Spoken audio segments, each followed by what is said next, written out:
And is he going to be able to... you know what? We're speculating. I don't even know. We're probably going to go back to character select and see Starfire versus Bane or something. But this is interesting if this happens. Also, it's Biohazard? Or Honeybee? I can't see. It's Biohazard. Okay. Yeah, they can go. Oh, it's okay. I'm still dealing with sound issues. So just be patient, stream. Yeah, now it's on the stage. All right, so. If Tweety loses, he has to cut his hair.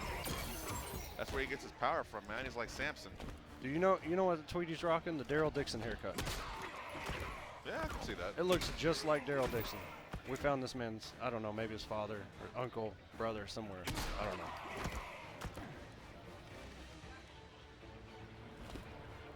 So be patient, guys. We're getting there. Still working out. It's the audio for the audience, which also is the audio for the players.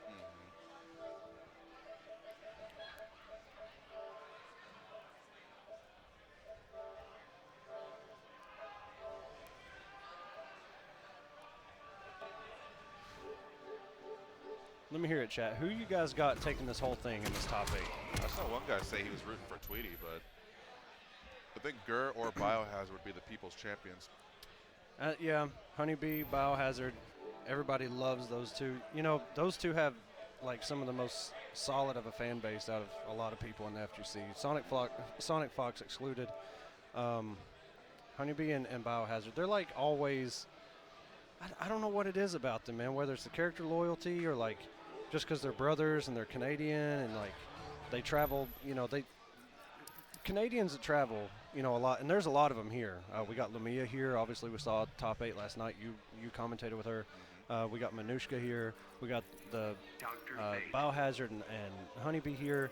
There's a lot of Canadians here, and dude, that's expensive. Like on a consistent basis to travel to some of these tournaments. All right, looks like we were bait and switched here. And Deadshot Black swapping Manta. out for Black Manta, a matchup that Tweety should be very familiar with, but we'll see how well Biohazard can do. Nope. All right, we got the button check out of the way. Hopefully the audio is fixed as we're going into this thing. Coming in with the 4-2. Yep, so Tweety doing a good job of kind of staying the space of the game, staying out of Black Manta's 4-2, using his back two to space him out. The back 2 is like just a giant wall for Dr. Fate. A giant wall of defense.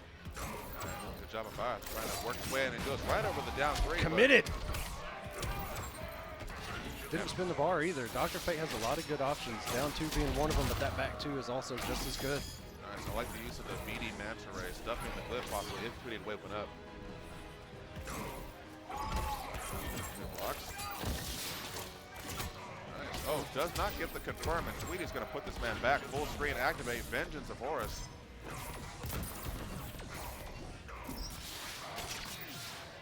Got the air harpoons, red onks. Bio trying to work his way slowly, but gets top of the 4-2, gets put right back full screen. Every time he tried to get in, Tweety had an answer and shut him down. Tweety, one thing about his Dr. Fate, always keeps it safe, no matter what. Whatever string he's going to toss out there, always ends with that onk, and I don't think Black Manta, well, actually lets the teleport rip and didn't throw the red onks down. That's more pressure coming off. Back dashes out. Biohazard taking full advantage. 328.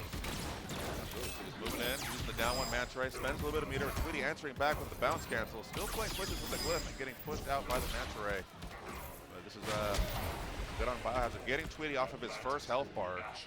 2 bars to work with. Manta not really a high damaging character, but can definitely chip you out if he locks you into the corner. Yeah, and it's really dangerous actually for Dr. Fate in the corner against Manta. Manta does have that back 1. Hold up. My father deserves vengeance. You cannot command fate. Biohazard going to get 25% back. 15% back. Nice. Using the jump 3 to go over the orb, and still has Tweety locked into the corner. Not letting this man out. Excellent punish, or whip, excuse me. Tried to come in. I'm not sure what Biohazard. Oh, and that teleport string, actually the back 1, down 3, up 2, I think it is. I can't remember. Or up 3. Such a long string for that teleport. Bio now kind of in a rough position. Only has 62 points of health, and he's about to go full screen. Really, any amount of ship will do it. Tweety going to be patient, just kind of walk back, let Bio hang, still trying to get in. Now on One push, one forward, two, and that Tweety is up on the board 1-0. Yeah. Dr. Fate wins. Biohazard right now with a concerned look on his face. He's going to go straight into rematch, though. Okay. Begin. Oh, nice activation of the damage over time.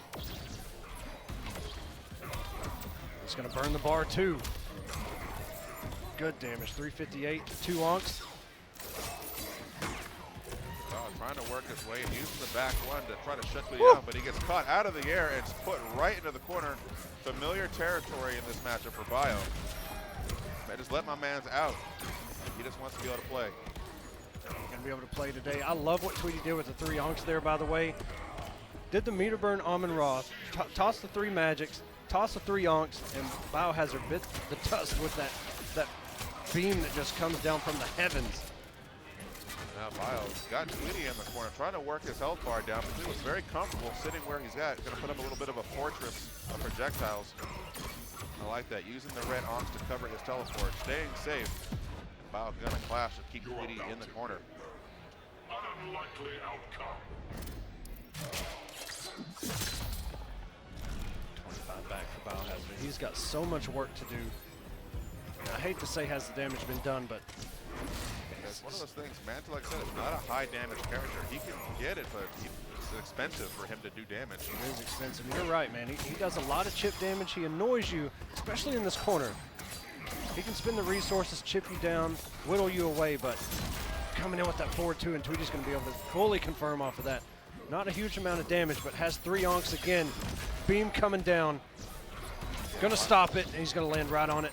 This is looking all bad for Bio. He's not been able to get anything started. Tweety looking very comfortable. Still has a full bar health. 1 bar to work with. Bio only 103 points. No clash available. Really, he can be chipped by anything. Ooh! Caught the startup of that orb. 25 hit points. Tries the backdash. The backdash from Black Mana not as good as it used to be. Maybe if it was, it would have got him out of that situation, but Biohazard going to go straight to character select. Bio kind of scratching his head. Not really sure. He tried the Black Manta. It wasn't a bad choice, but Tweety is very familiar with that matchup. But now we're getting the Bane Train, everyone's favorite high damage grappler. Prepare to be flex on. And armored on. Armored boys. And command grabbed. And body splashed. And elbow dropped. And all the drop kicks. So you already hear the venom. Anything is the liability. Only used level 1, so he was on debuff there for a minute, but here we go, armoring through. Right through it. Got still on level 1 venom. Scoop him again. Level 2. My man wants all the damage. Dropping the people's elbow. That time is punished. Tweety going to bounce cancel for the max damage possible. All right, Tweety traded up, using the onks for a little bit of block pressure. Yep, sitting very comfortably. Doesn't want Cross to up. anything, but nice meter burn roll. Let's do a bounce cancel. Hold up, Ragnarok. We're about to see some damage. Toss him down. 512 off of 1 meter burn roll in, and Biohazard now takes the first health bar off of Tweety. And armors through. He was just a mere frame or 2 away of dropping the elbow.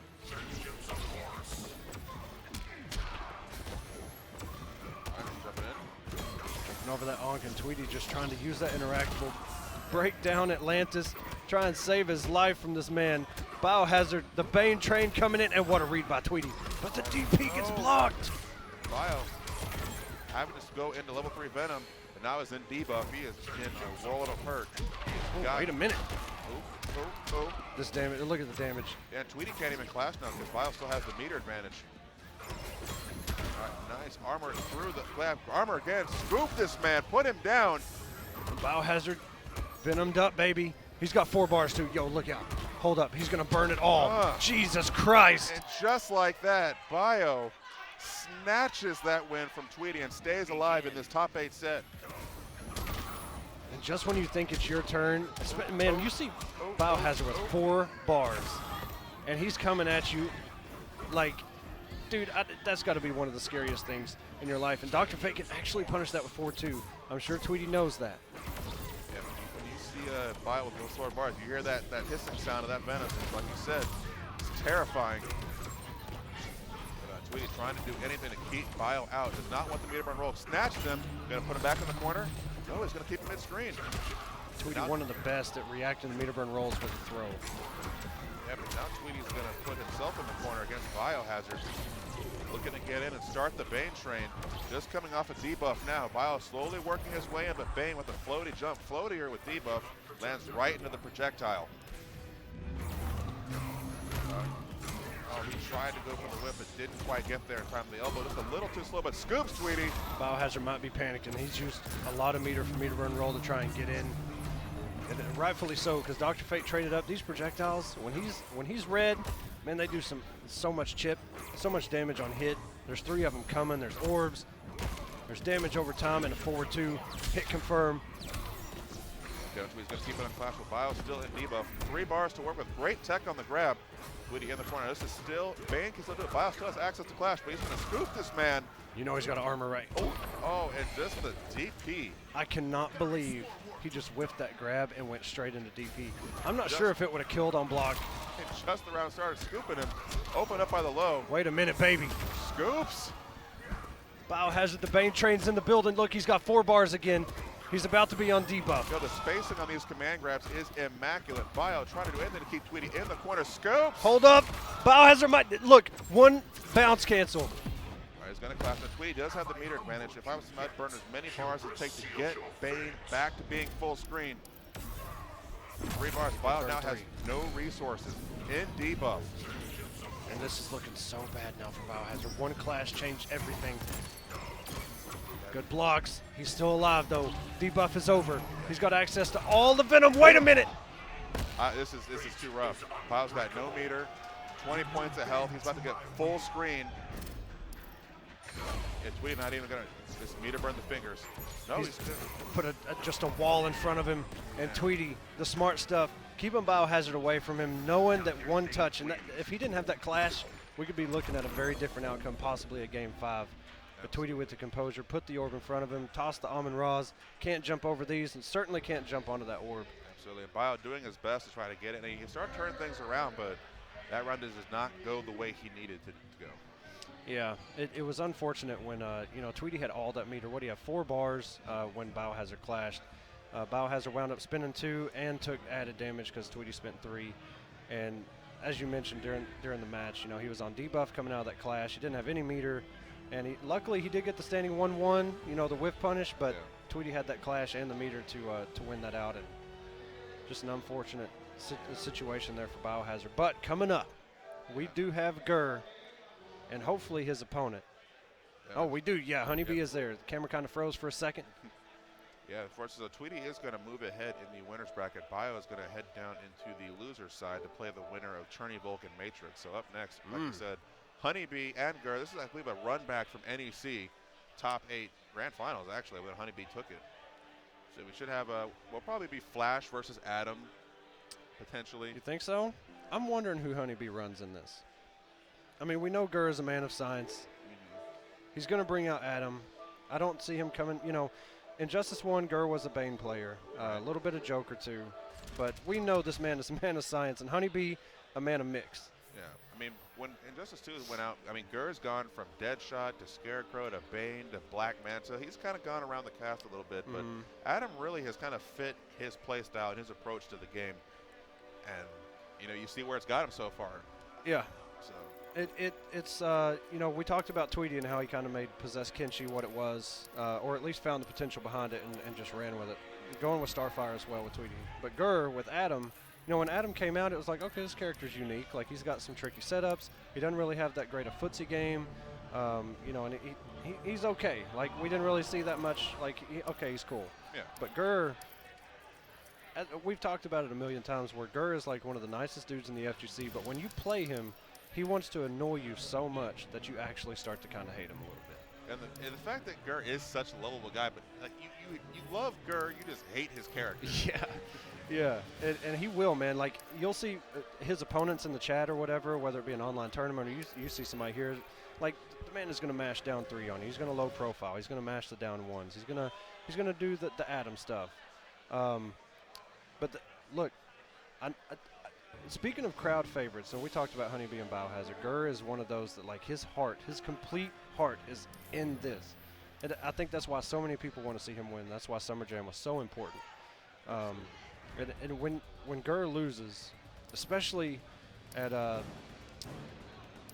was it IPS 2, I believe. Yeah, it's heartbreaking. When he, I can't remember what the situation was, but you could hear Gurr just through the audio of the stream. You could hear him say no, and he lost. And then you just see that look on his face every time, man. It means so much to him, and that's really good to see still alive and well. We are getting the Flash and Adam, at least in the button check. So we got two players, both signature players of their respective characters. I mean, Honeybee, of course, Flash God Lord. Bane, Gurr, the man of science. White Dwarf Matter packs a punch. Begin. All right. Well, we're not quite doing a button check yet. The players are kind of. All right, there we go. I think they're trying to get their headsets adjusted. While we wait, yo, I want to know who y'all think's gonna take this, man. Honeybee, the crowd pleaser, the mix master, the Flash God Lord, or the man of science Gurr, with all the low profiles and the down threes and the teleports and the setups and the blue science coming in to convert off of. Who you guys got, man? Who you think's gonna take this? Because this, if any of these matches go to Game 5, I really expect this one to. Yeah.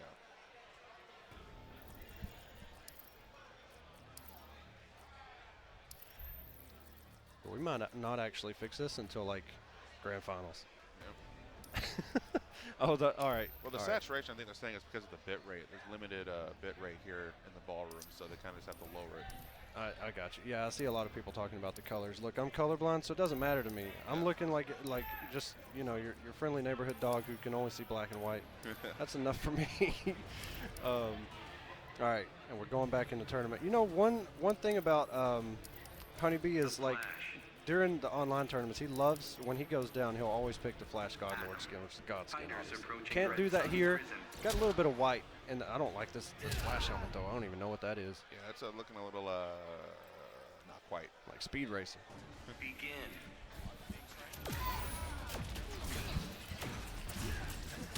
Button check. Yep. We're about to get right into it. So we're going to see a lot of running man stances. We're going to see some stomp in the yard. Down 3 boys on deck. A lot of trait 2-2-2s. Yo, somebody said that Honeybee's Flash helmet was like a Bird Box. Yo, Bird Box challenge. All right, Honeybee, we see you. The Bird Box challenge. The Flash. Adam. All right, so we're going in here. Oh, that helmet is not much better. No, it's not. It's like goggles. It's got like handlebars on it. I don't know, man. Here we go. Oh, man. On Gorilla City, too, we got the background bounces. Flash about to do some damage. White Dwarf Matter packs a punch. Maybe, but I've got the Speed Force. Speed Force can't beat Micro Force. Yeah, just think of it as having a new shader for both characters. So Gurr starting off with the trait. No real surprise to any Adam player. Yo, look at Flash's boots, though, like Sid Vicious in here. Yo, the down one, background bounce, on block punish coming out of Gurr. That's a good sign if you're a Gurr fan. All right, so we're going to stomp the yard a little bit. Put them vials down, keep Honeybee from just running in. And Gurr running with a quick overhead in trait. Well, he knew he had to capitalize using that overhead because that low science was still coming in. That was so smart by Gurr. He's playing such a different game right now. The way that he is kind of zoning and taking advantage of that blue science coming in with the trait and using that quick overhead to get the open. Because Honeybee is one of the best at teching throws when it comes to Adam's trait. And right now, Gurr kind of running with it. Big Lively on Flash. But we all know Lively mean nothing. When you've got the power of the Speed Force, going to put this man in the corner with a young 460. Look at this mix. Okay, got opened up by the overhead once again. And that's really the best way to block is to just crouch. But it looks like he's about to go back into the mid-screen. Oh, but Honeybee dropping his combo. Not sure what he went for there. I think he expected an air tech. Gurr had just got the 2 bars. But Gurr, as a player, he is very stingy with his meter, and he knows it. But Adam does need that meter to really convert, and Honeybee reading the throw doesn't matter. Even though it went completely on whiff, still able to convert. And Flash technically does still have a health lead. Right, good punish. Gurr probably going to keep this unclashable. Yep, going to do the back three. Put the trade, put the vials down. Keep Honeybee from just running in. Now we've got the trade. Trade shenanigans. And Honeybee tried to answer, but Gurr blowing. Oh, wait a minute. Yo, I thought he was going to convert off that. And a nice tech. Oh, and the jump back teleport. You're not escaping it. Honeybee going right back into it. That was a very dominant first game from Gur. Begin. It started very dominant. He had to hold a little bit of mix here and there. Yo, what a back forward two. Try to use the projectile to keep Honeybee out. Gur, good blocks. Jump in, but flashes down too. Put this man in the corner. Oh, no. Crucial drop from Honeybee. Gonna carry him back in the corner. Nice back 4-2, blowing up the recovery of Gur coming out of trait. Now you are forced to miss. There's down threes, and I don't know how that armor didn't get broken, but it didn't. Honeybee came in with the back 2-2, tried to break that armor. The overhead working again. Gur handing the overhead in the last second, saving himself. He's about to get blocked from that trait, and the teleport breaking the flash. That Sonic Pound completely whiffed, and it was right in front of Gur. I don't even know how that happened. Gur gonna back up, go into trait. Walk up throw. Excellent check from Honeybee. Tries to jump out. Gur checking with these down ones. His old Scarecrow player tendencies coming out. Keep pressing the down one serve. Honeybee opens with the overhead. Keeping it nice and simple. Takes Gur off of his first health bar. Health bar is pretty much even. We know the flash, though. One touch, and Gur's going to probably have to clash. Is Gur purposely coming out of trait early? He seems to come out of that after only 1 or 2 hits. You know, like I said, Gur is playing a little bit different than I'm used to seeing, but that's a good thing. Especially when it comes to Adam. He can be so tricky trying to mix it up with him. Sonic Pound, trait. Nice, so try to hit the jump back, but I'll take you flash. down to Micro Tower. Better do it quick. Gur gonna get the better of that exchange. Spending 2 of his 3 bars. That damage over time, and that science right there, the damage over time, Gur can create a minefield as long as he gets the health lead and a little bit of space to do it. Characters like Batman, the Flash, anybody that doesn't really have a good way to counter it, especially late game situations, it can be pretty much death. That down 2 from Flash, hitting on the opposite side. Gur gonna throw this man into the corner. Hong Kong represent. Honeybee sitting on a super, burns the bar on the Sonic Pound. Gur all over it, expecting the air tech, lays down science. And just a single hit, jump in into a bounce cancel. Gur trusted it, and it worked. I think even on chip, it would have probably killed might him. have been done. Because Gur now up 2 games. Honeybee threatening to go down and meet his brother in the loser side of the bracket. Gur activating trait, getting the first hit, the crucial first bar. But Honeybee now on top of him, using the Sonic Pound as a quick overhead mix-up. More Sonic Pounds. That forward 2, using that lightning kick. Nice, and Gur using his air tech to get out. Does not want any part of the flash damage or corner carry. Nice punish with the interactable. Gur loves his interactables. Yes, he does. Going back to MKX and Justice 1. Look, we all love the Injustice 1 interactables. Unblockables, resets. And Gur running away with this one. A dominant first round lead over Honeybee right now. Very good punish coming out of Honeybee right now. Not going to worry about the background bounce. We're going to the corner. Damage. Missed the ender, but throws that forward 2 out there and finishes that health bar. But man, Honeybee is going to have to be careful here. Yeah, so Honeybee doing a good job trying to counter Adam's trait, but they're backing off a little bit, looking for a whiff punish. Does not want to get too close, but just like that, Honeybee opens up with the down 1-2. Carry this man into the corner. What's the setup? Forward 2 again, Gur. And okay. Let's get small. Not today. Gur right now is trying to wake up with buttons. Down 3s and the down 1s. That's why Honeybee keeps throwing that 4-2 out there, because it's working. And this dash up throw. A man after my own heart is Gur. Just like that, Honeybee. Gur had a very big life lead going into the second round, but Honeybee took that away. Great counter there with Gur. Using that teleport, get Flash off his trait. Honeybee's not going to die from this. But one more opening from Gur and a couple damage over time puddles, and it is a wrap. Nice back 3. That's death. Into the 4-3, and Gur survives one more round in the winner's bracket, sending Honeybee into losers. And he should fight the winner of KP and King Raj. We could potentially see Biohazard versus Honeybee in the loser bracket. Brother versus brother. Brother versus brother. Only one. Possibly, it's one possible outcome of the 14 million that Dr. Strange saw. Completely other side of the comic book universe. Now coming up, ladies and gentlemen, Katana Prime versus King Raj. Katana Prime rocking this this new red panda jersey that I've been looking at all weekend because I'm like, wait a minute, do my eyes deceive me? Like, I know panda as green, like a big neon green, but that red is throwing me off all weekend. But the man is ready to play. I don't know if he's going to bring out Wonder Woman or Harley. We obviously know King Raj bringing in Firestorm. Yeah, Raj really, I don't think I've ever seen Raj deviate from Firestorm in this game. He's always just kind of been that loyalist. KP, I mean, I'm assuming he's going to start with Wonder Woman. I think Harley might be his pocket just in case things get too stressful, but we'll see what happens. You know, it's crazy. I don't know. When I go against a character like Harley, I'm like, okay, the character uses like no meter to get damage. So if you ever have to clash against Harley, which I had to twice, and I was like, wait a minute, my character doesn't always have 4 bars at the ready. So I clash and like I just lose health just by default. But you know, people, there's only a few Harley loyalists. You got Krusty and Max Ninja, I think, at this point. I don't know if there's any more. Fierce plays it. Fierce, he does play Atrocitus a lot too. Probably 50-50 in that, but you know, I don't know. This game with Katana Prime and like him coming into this as a Harley player in Injustice 1 has really just made that full transition to Wonder Woman. Occasionally bringing out Harley, even though he's like, I don't like playing Harley, but I don't know. Wonder Woman versus Firestorm, I don't know how that matchup goes.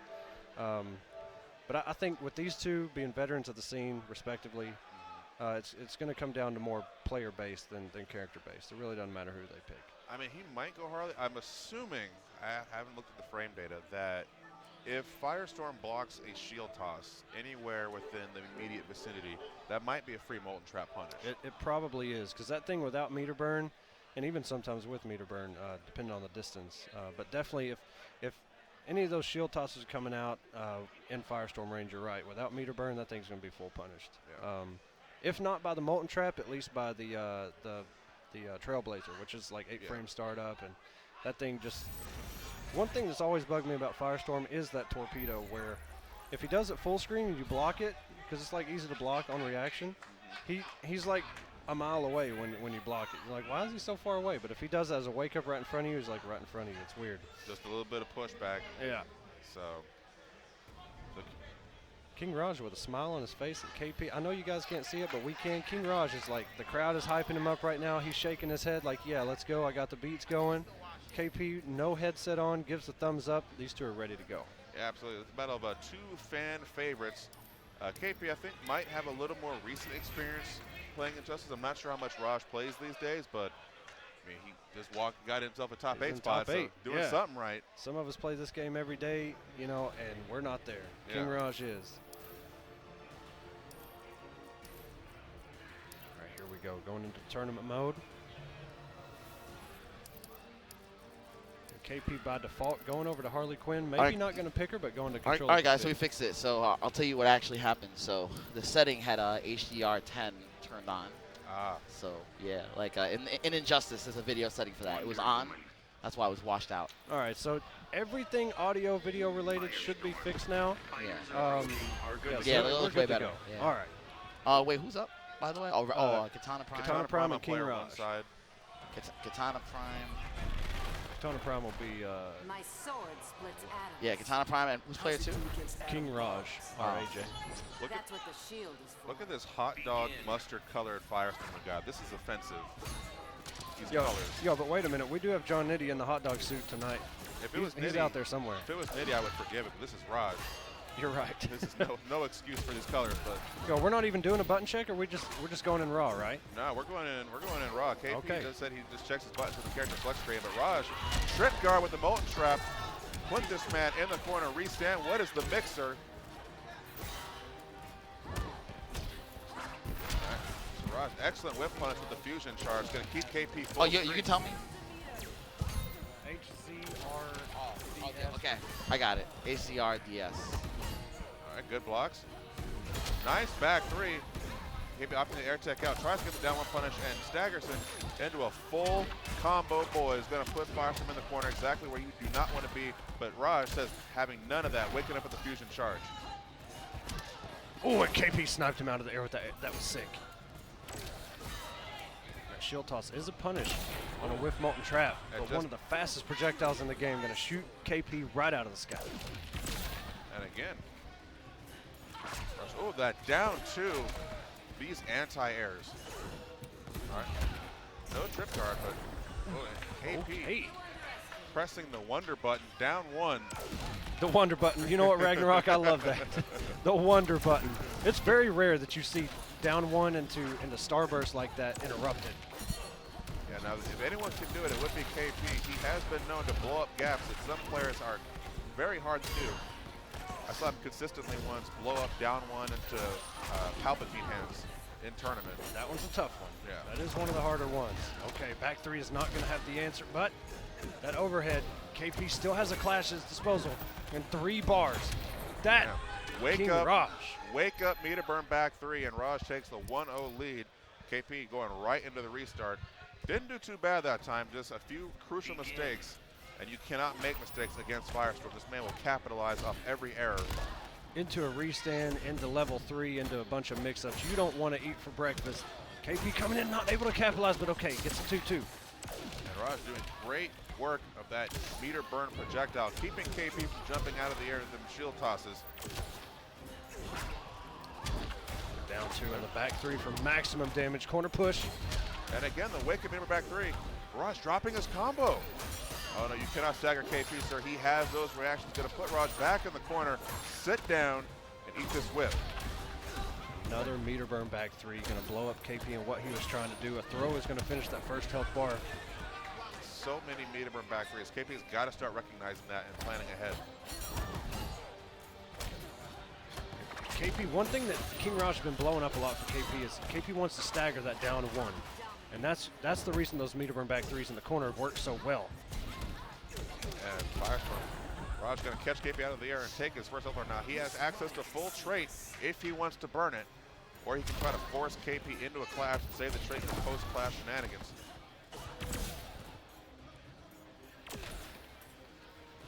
A lot of respect here. Yeah, being very patient. Raj spending the last meter, only getting tossed back in the corner. KP with 4 bars. Woo! Hold up! Cancel. Oh my goodness, and KP with the clapback. Overhead, bounce cancel, all unclashable damage. We're all tied up here. We are 1 game apiece. Both these players and losers back and forth. Someone's going to have to go home here. The crowd very split. They want both players to succeed, but only one can walk away. King Raj right now, actually, while this match was loading, had a smile on his face, nodding his head like, okay, yeah, you got me with that. A little bit of trickery there, but I got you. Yeah, it looks like Raj went for a regular back 3, no meter. KP taking full advantage of that. Full combo. And gets out of the air with that air dash. Trying to charge straight a little bit. Air techs. KP at least got himself out of that corner situation. Now bringing the pressure and a throw by King Raj. KP shaking his head like, I don't know why that happened. I don't know why it worked, but it did. And should be able to end this first health ball. Raj tried to go for a cross up there, but completely whipped and now put himself in the corner against Wonder Woman. And the back 3 once again blowing up KP's offense. Restand, boys. Pop and trade. Does KP have the defense? Jumps straight up and a very good block by KP. Gets opened up by that molten trap and not going to fall for that back 1-2. Nice. Using the 5-frame jump 1, keeping KP out of the air. And just like that, King Raj ties the health bars up. KP stop. Oh, we got a dead controller. Uh-oh. We got a dead controller. No, not like this. His pad is not working. And I will say this. I know you know about this, Ragnarok, but KP is using one of those Hori pads. Okay. And I know that Jago Blake has had some issues with that same pad in the past. Yeah. And it looks like they might. All right, yeah, they're going back into it. They're going to let it rock. It did happen, you know, during a health bar reset, so both of them okay with this. Yeah, no, I mean, that's sportsmanship right there, because I know there are some out there who would be tempted to go to the dark side and take that as a win, but not Raj. He wants to do this the old-fashioned way, just beat this man. No asterisk next to his W. Yeah, wants no excuses. No, oh, wow. Down 1-2, trip guard by KP, pushing to the corner. Still not done. Staggers. And Raj not blowing up the gap in that string. Oh, and Jesus KP Christ! With the bounce cancel, but just like that, King Raj going to reset up. KP using the air tech out. No meter to work with. Any hit is a liability. King Raj looking for the stagger on that down 1, which KP, that is conditioning at its finest. Using that down 1 is kind of a tease, especially characters like Robin, Wonder Woman, anybody that, Flash, anybody that has a down 1-2 combo string as a poke can play such a good game. And right there you saw King Raj kind of bite the bait and got killed. And so Katana Prime now up 2-1 in this first to 3. Raj fighting for his life. He does not want to go home yet. Going to use the back do. KP with the wake up. Oh, it went completely under what? Wonder Woman, the Amazon, low profile in 2019. Okay. Okay, good use of the fusion charge. Look at the gap. Oh, he gets caught on the way down. Down one starfish. Let's go. Raj not blowing up these gaps, letting KP run him into the corner, but he reverses sides. And King Raj may have known that. Getting the correct wake up, so we think. Going to take that first health bar anyway, and KP kind of shaking his head, shaking it off. Yeah, that was kind of an interesting choice to air tech in the corner. You really got nowhere to go, but. Yeah, that is very dangerous. Oh, and the interactable snipe put this man, but he drops the combo. Nice shield toss there by KP, walking straight into the fireball, down 1. Yeah, ooh, that could have been looking all for a whip bad. punish. KP not clashing. Enough of your tricks. You know this is a fight, right? I give him 2 bars on it. Now he has no access to clash. Raj does have his fully charged trait, potentially do some Firestorm shenanigans if he lands a hit. Speaking of which, Ragnarok, we don't see KP use his trait near enough. No, not at all. He's pretty much using no variation Wonder Woman right now. Oh, not like this. Oh. Background bounce? No. 335. Trying to catch him on Oki. Yeah. And we could be going. Just the full screen fusion charge, and Raj ties this up at 2 games apiece. This one's going the distance. This is going to a game 5. Both players in the losers bracket. One of them's going to go home. One of them's going to move on. But which one will it be? They're both fan favorites. So KP's opting to go back to the character selection room. We could see a character switch to Harley Quinn. Excuse me. I don't know about this, man. I really don't know. In a Game 5 situation, you've done so much work with Wonder Woman already. Just look at that helmet. Like, no, she's not ready. She's not. What is that outfit? She is really not ready. Like, this may be a disaster. That helmet's not going to protect anything. I really, truly feel like KP should stay Wonder Woman. He's done so much work with her already. He's going to go with it. He is committed to Harley. A rare sighting of Harley Quinn in top 8 in 2018-2019. All right, both of these men shaking their head. Oh, but he doesn't commit. That could have been all bad. KP lucky in that exchange. Harley is one of the more annoying characters in the game. As we talked about earlier, she's got a lot of meter all the time. And her trait, very good at her setups. The overhead going to connect. Oh, but KP dropping his combos. Whoa. Okay. It almost looked like KP. Nice side switch. Dropped the combo, but still has the better positioning. Rush already bleeding health. Oh, no. And KP knowing that he wanted that punish and only got the standing 1 and not the full string. That is disappointing. He has already got his trait active. He's rocking the blue fire. That does slowly heal him. And he missed. He whiffed the first one and meter burned it and burned the whole ground, putting KP in the corner. What a smart move. Good block. Okay. King Raj. And he jumps out. That was so smart. That was so smart. I'm surprised that 4-3 did not bring him back down into the corner. But KP throwing the cupcakes, bringing the hyenas. So now Raj is tempted to jump off that interactable. KP looks like he's ready and waiting with the anti-air, if so. Right, that's what King Raj is waiting for. Like, jump in here. I got the statue just waiting for you. KP may be falling apart. 23 hit points remaining. That's all he's got to do, and the gunshot is going to work. We're on the second round. So Raj still has access to a fully charged trait. KP with 1 bar meter to work with.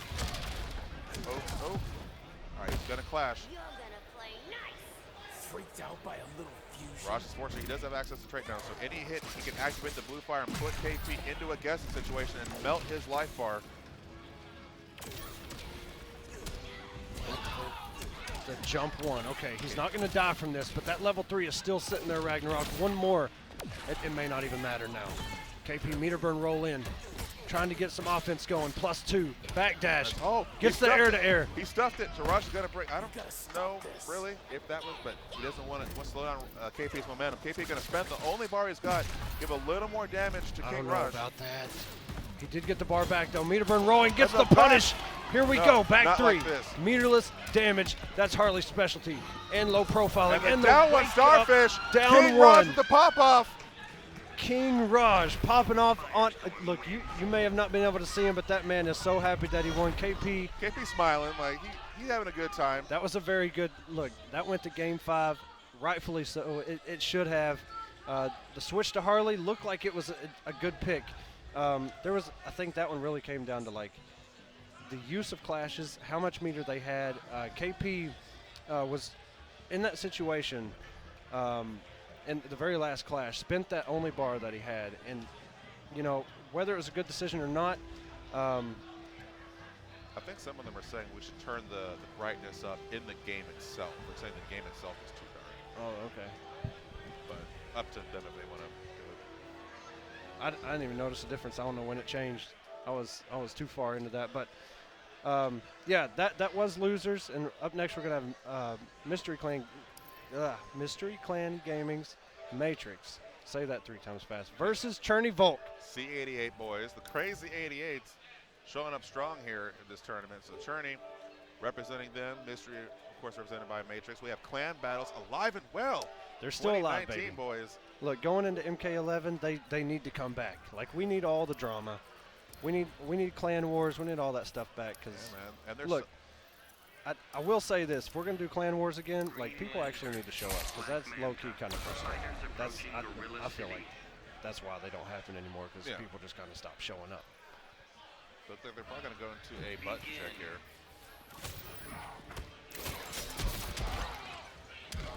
Is Cherney player 1? No, Cherney Matrix. is 2. Matrix is player 1. All right. Both of these guys, character loyalists.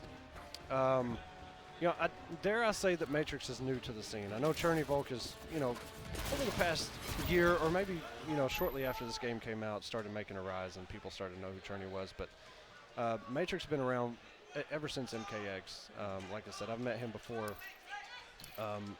But that's a good little storyline to go into this. Both character loyalists, Black Manta, Green Lantern, and both, you know, in this top 8, maybe not people's first choices, but they're here.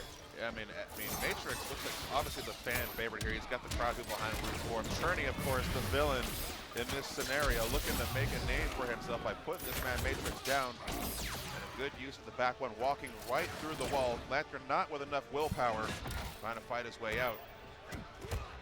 Somebody did say they said I didn't know Penguin was in this game. I can't.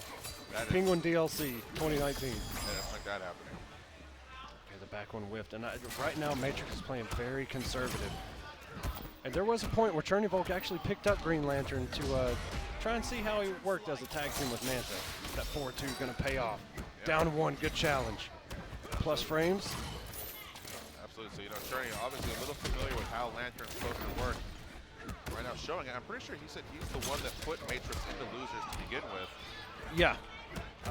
These two did play in pools. We'll see how it goes. There's a lot of stuff that Matrix has been practicing, trying to download Cherney Volk, but that chip damage coming out of Black Manta. Yeah. So right now, Cherney with a little bit of a life lead now, but not anything that Green Lantern can't come back from. He's going to put Matrix in the corner, staying at the Manta optimal range, right in that 4-2 sweet spot. But Matrix going to fight his way out, slowly using those fast projectiles, put this man Manta back full screen. But the excellent teleport read, Cherney going in, but drops this combo. Overhead in that string, gonna open him up, and oh no, things are falling apart for Matrix. This is fun. And that's one thing that has been getting Cherney a lot of mileage throughout the tournament thus far is those down 1 bounce cancel 4-3s. He has hit a lot of folks with that trying to get the counter poke. And bowling ball, 12 hit points remaining. Look, no fear. And you know what? That's what you're supposed to do in this situation. You got 12 hit points. Take all the risk. Absolutely. So the back one anti-air. Matrix going to try to push himself slowly out of the corner, but Attorney not having any of it. And you know what? Matrix right now, that down 2 is going to be a solid answer. Going to burn the bar? No. I don't know if you can hear it, but the crowd behind the players getting very hyped for every little bit of momentum that Matrix can build. But now he's got no meter, or 2 bars, excuse me. Cherney with no meter.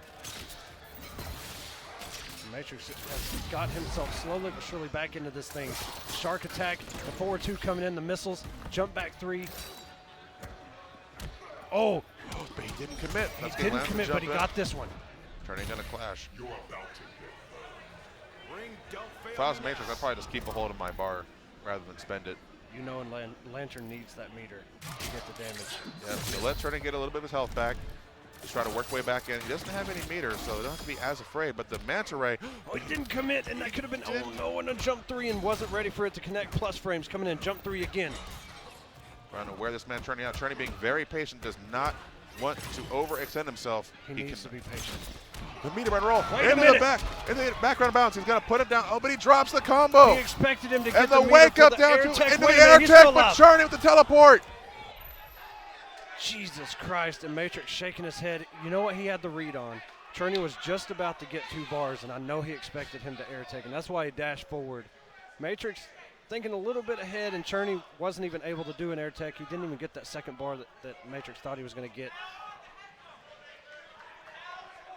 All right, now they're putting the headsets on. Now they put on the headphones. It's there for a reason, guys. I think they were just using the speakers that the audience are using for the sound cues, but here we go. Game number 2. That's a good counter poke by Matrix. Going to totally try to push Cherney back towards the mid-screen area. Once that background bounce. Not able to convert fully off of that. Didn't have the meter. Nice, he's blowing ball. Cherney with the 4-2-1 into the Manta Ray. Nice jump-in combo from Matrix. Oh, no, he's not going to keep him in the corner, though. Oh, but Yeah, he is. So Matrix with a very dominant first round lead so far on Cherney. One thing I'm gonna have to see Matrix do is react to that forward 2 and whiff punish that thing. Oh, wait a minute. That missile, it didn't even hit him out of that down 2, but all right. We'll have to talk about that one later. Don't even know what happened, Rag. I don't even know how to go about talking about that one. Forward 2, push to the corner. And again, looks like he's down one underneath the missile. Cherney got him in the corner, but Matrix is all slowly whittling away. But the lift punished. You gotta be careful about the lift, man. It's got a lot of whiff recovery. Yes, it does. It's not like the Injustice 1 half-screen lift. Pressure you get. Green Lantern can't lose. You really got to make a hard read. That lift can work sometimes, you know, when you jump, catch a start up a jump, or even some normals that are kind of have aerial properties to them. That's a huge read. Here we go, back 1-3. Yeah, and Bolt about to get that second bar, Rag. Okay, he's not going to air tech though. Oh, it stumps him out of the shark attack. Matrix. Not a real wake up, ladies and gentlemen. We're blowing it up in 2019, and very good by Matrix. Down 1. Not dealing with all those shenanigans, the fake mix-ups and cross-ups. Nice use of the mid before the Matrix going to clash.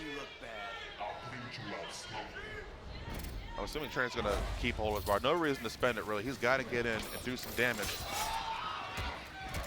Blocks and a down 2. Down 2.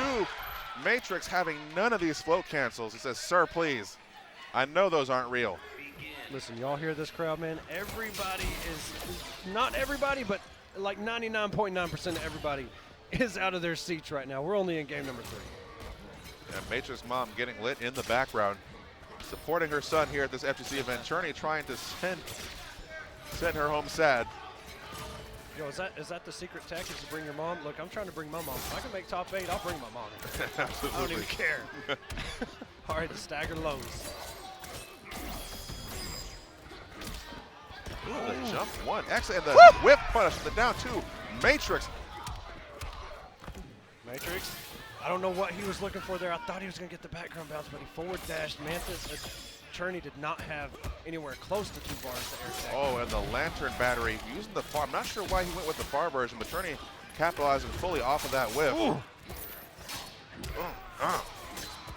That willpower walled. Got rid of that rocket, but Churney had the answer regardless. Rockets, those are highs. All right, good blocks. Not taking his turn back after the 423, but Churney not blocking either. And that was the last of Churney Volk's meter. At least for now. Yeah, it looks like he tried to down through the gap there, but he just timed it by a little bit, but spends the meter, get Churney off of that first health bar. One thing that Matrix is going to have to do right now is get himself out of this corner because this chip damage is about to start adding up. He doesn't have a health lead. Bowling ball. We're going for the strikes. Here we go. Lanterns might. Now, Churney is a proponent of the fast clash on the second health bar. He always likes to cut off a player's momentum as soon as it starts. But at what cost? Matrix tried to go with that back one, got stuffed out by that 4-2. Yeah, he's trying to stay just out of the rocket range, but playing right into Churney's hands here. Plus frames. Oh, that down one was so clutch. Churney already had buttons at the ready, coming in 4-2. And Nice. a throw.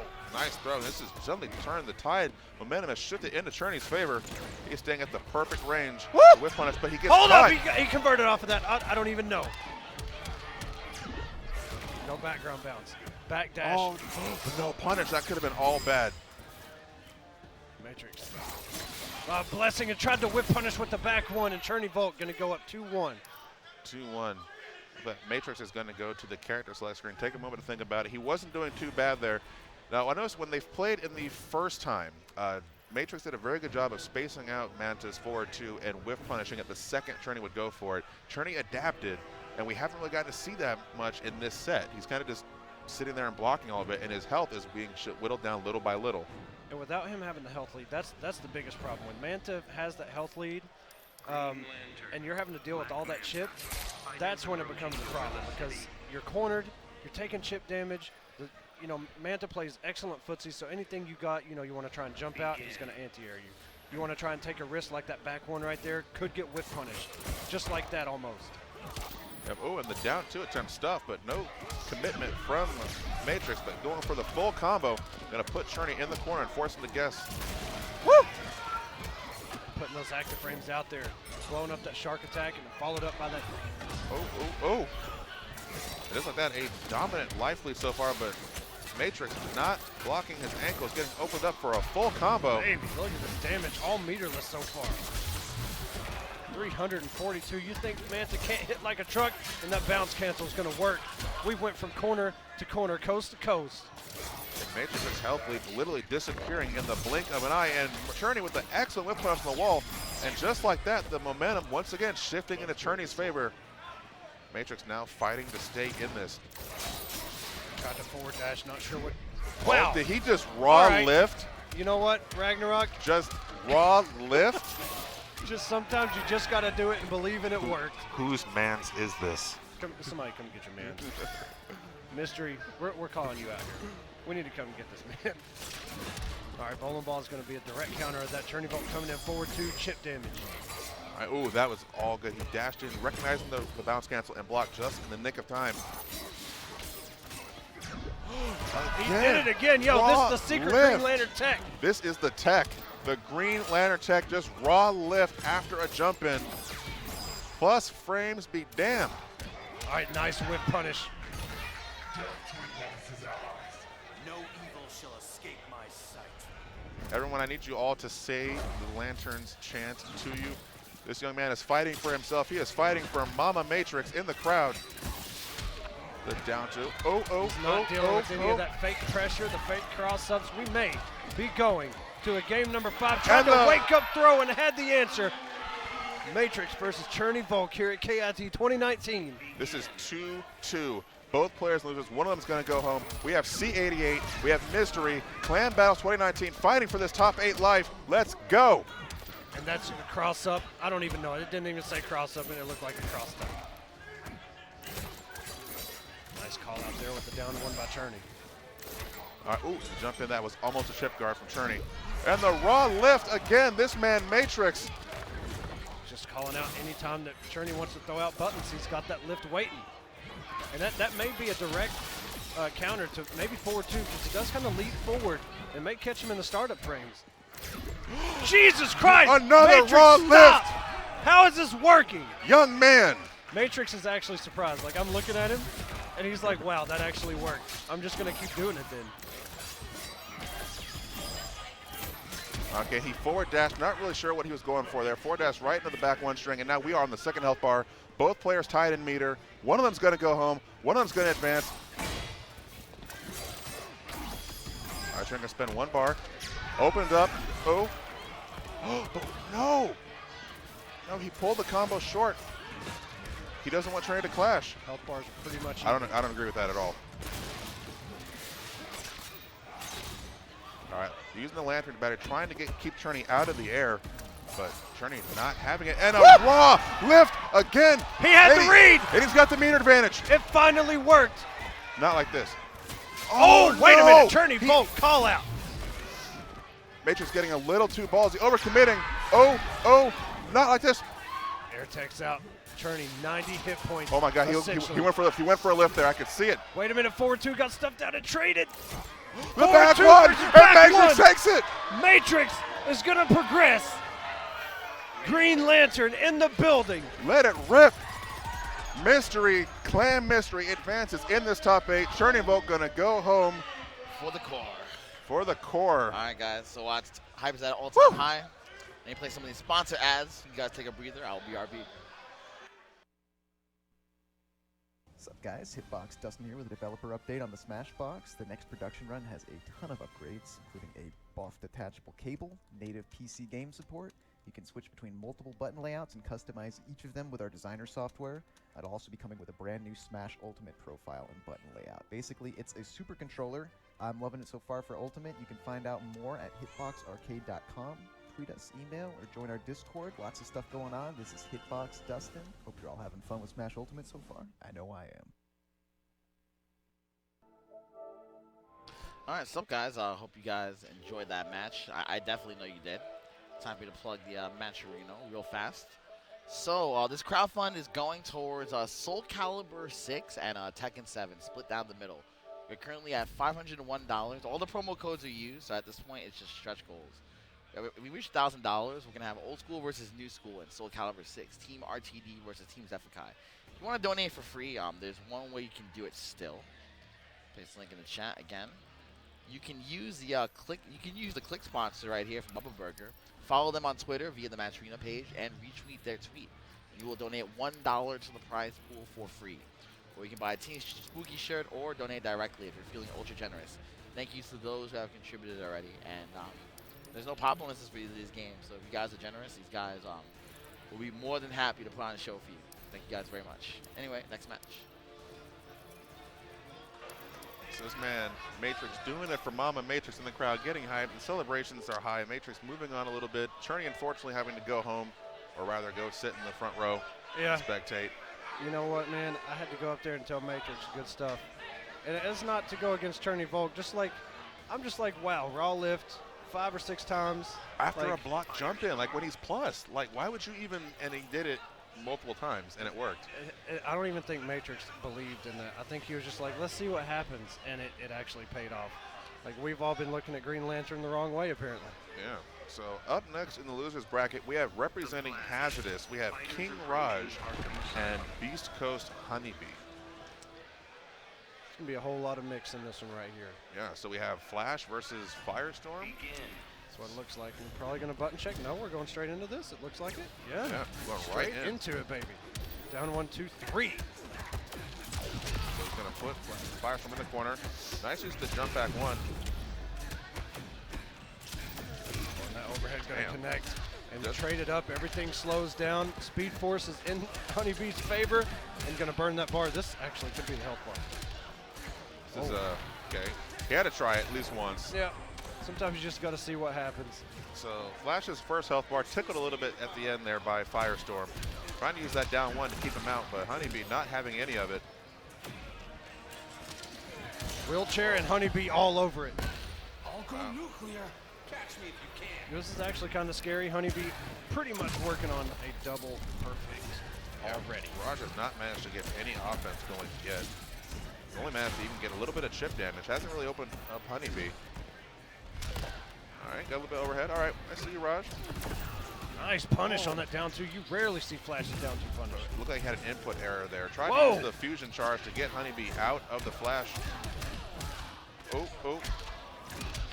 Did you catch that, Ragnarok, where, okay, we had Flash's trait, the Speed Force, and Raj actually did torpedo. It didn't go full screen. Like, he actually stopped about half screen. That was weird. Yeah, rare to see that. But it's like that. He got access to the blue trait. He could potentially make a comeback here if Honeybee will let him, but it looks like he's going to say no, sir. Back in the corner you go. I am the Flash God Lord. He has that name for a reason. Whether it's self-proclaimed or not, we all know Honeybee is the Flash incarnate. Wait a minute. Have a swirly while you're here. All right, so Raj going to get him off the first health bar. Put Honeybee full screen. He does have 2 bars to work with. This would be a tough hill to climb against anybody, let alone somebody the caliber of Honeybee. And just like that with the trip guard, and Honeybee takes the first game. That was a perfect trip guard. We don't even see standing one thrown out that often. Not often at all. Raj going to stick it out with Firestorm. As you mentioned, probably going to just stay Firestorm. I've never known King Raj in this game to play another character. Yeah, usually when he plays games, he kind of sticks to 1 or 2 characters. He was a Reptile main, had a little bit of a pocket Ermac, but he's mostly known for his Reptile. Right. All right, so just like that, one of the worst case scenarios getting opened up by Flash immediately following the first round. And Raj is now in the corner, stuck with all this mix, relentless pressure. Air taking and Flash's trait, no matter where you are, it is so scary. And Honeybee, Sonic Pound. Sonic Pound through the gap on the meter burn Molten Trap. This man has done his homework. He knows this matchup. And that's one thing we don't see enough. That Molten Trap goes meter burn unblocked far too often. And Honeybee, with that Sonic Pound, showing that his character does have an answer. Whether his neutral is sus or not as a character, that Sonic Pound going to be an answer. Yep, the down 2 into the back. We're going for a little bit of a ride here. Into the courtyard, outside of Arkham Asylum, and King Raj at a massive life deficit. Does have access to 2 bars and trait, but he still has to land the hit.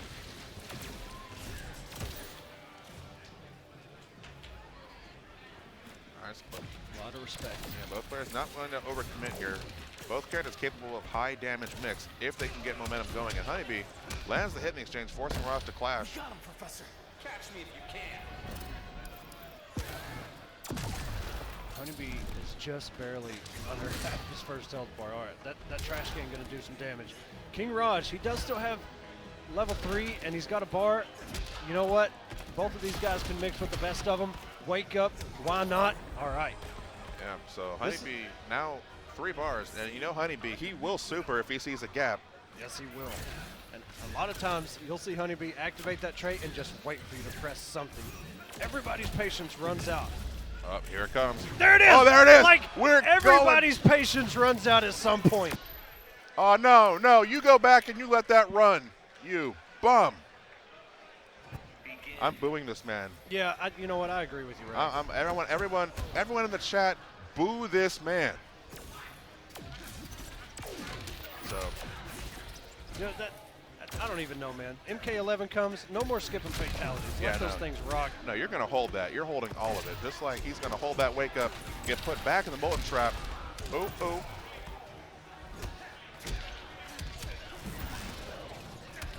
Corner switch. And the wake up. Raj, no fear right now. Back 2 is not punished, but that follow-up down 1-2 is. Woo! That's not even a real wake up, sir. That burst is not going to get you out of that situation. Here's to a speedy recovery. Signal. I was going to get the hit, end it in the restand again, forcing Honeybee to clash. He's going to burn the trait. I don't know about that, but I guess he wants to guarantee that first health bar. Good blocks by Honeybee in the down 2. Honeybee being up 2 games right now has no fear, blocks the mix, and just tosses out the down 2. Waits for the wake up, no punish. Blocks the Molten Trap, respected the meter burn.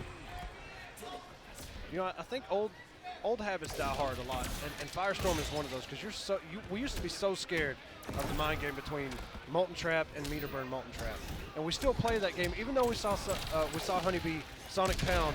You know, that stuff eventually, like, you start seeing Molten Trap and you just start respecting it. For some reason, going back to old habits. Nice down 2. All right, so once again, Honeybee has that super locked and loaded. Now up 1-0 over King Raj. What do you think you're doing? Like that? No, it should be 2-0, isn't it? Yeah, it is. It It's is 2-0. 2-0. Yeah, I got to the scoreboard up there. Honeybee burning all 3 bars. Just needs one love tap to put Firestorm away, but Raj, going to play very patient. He is healing just a little bit. Whoa, wait a minute. Hold up, King Raj.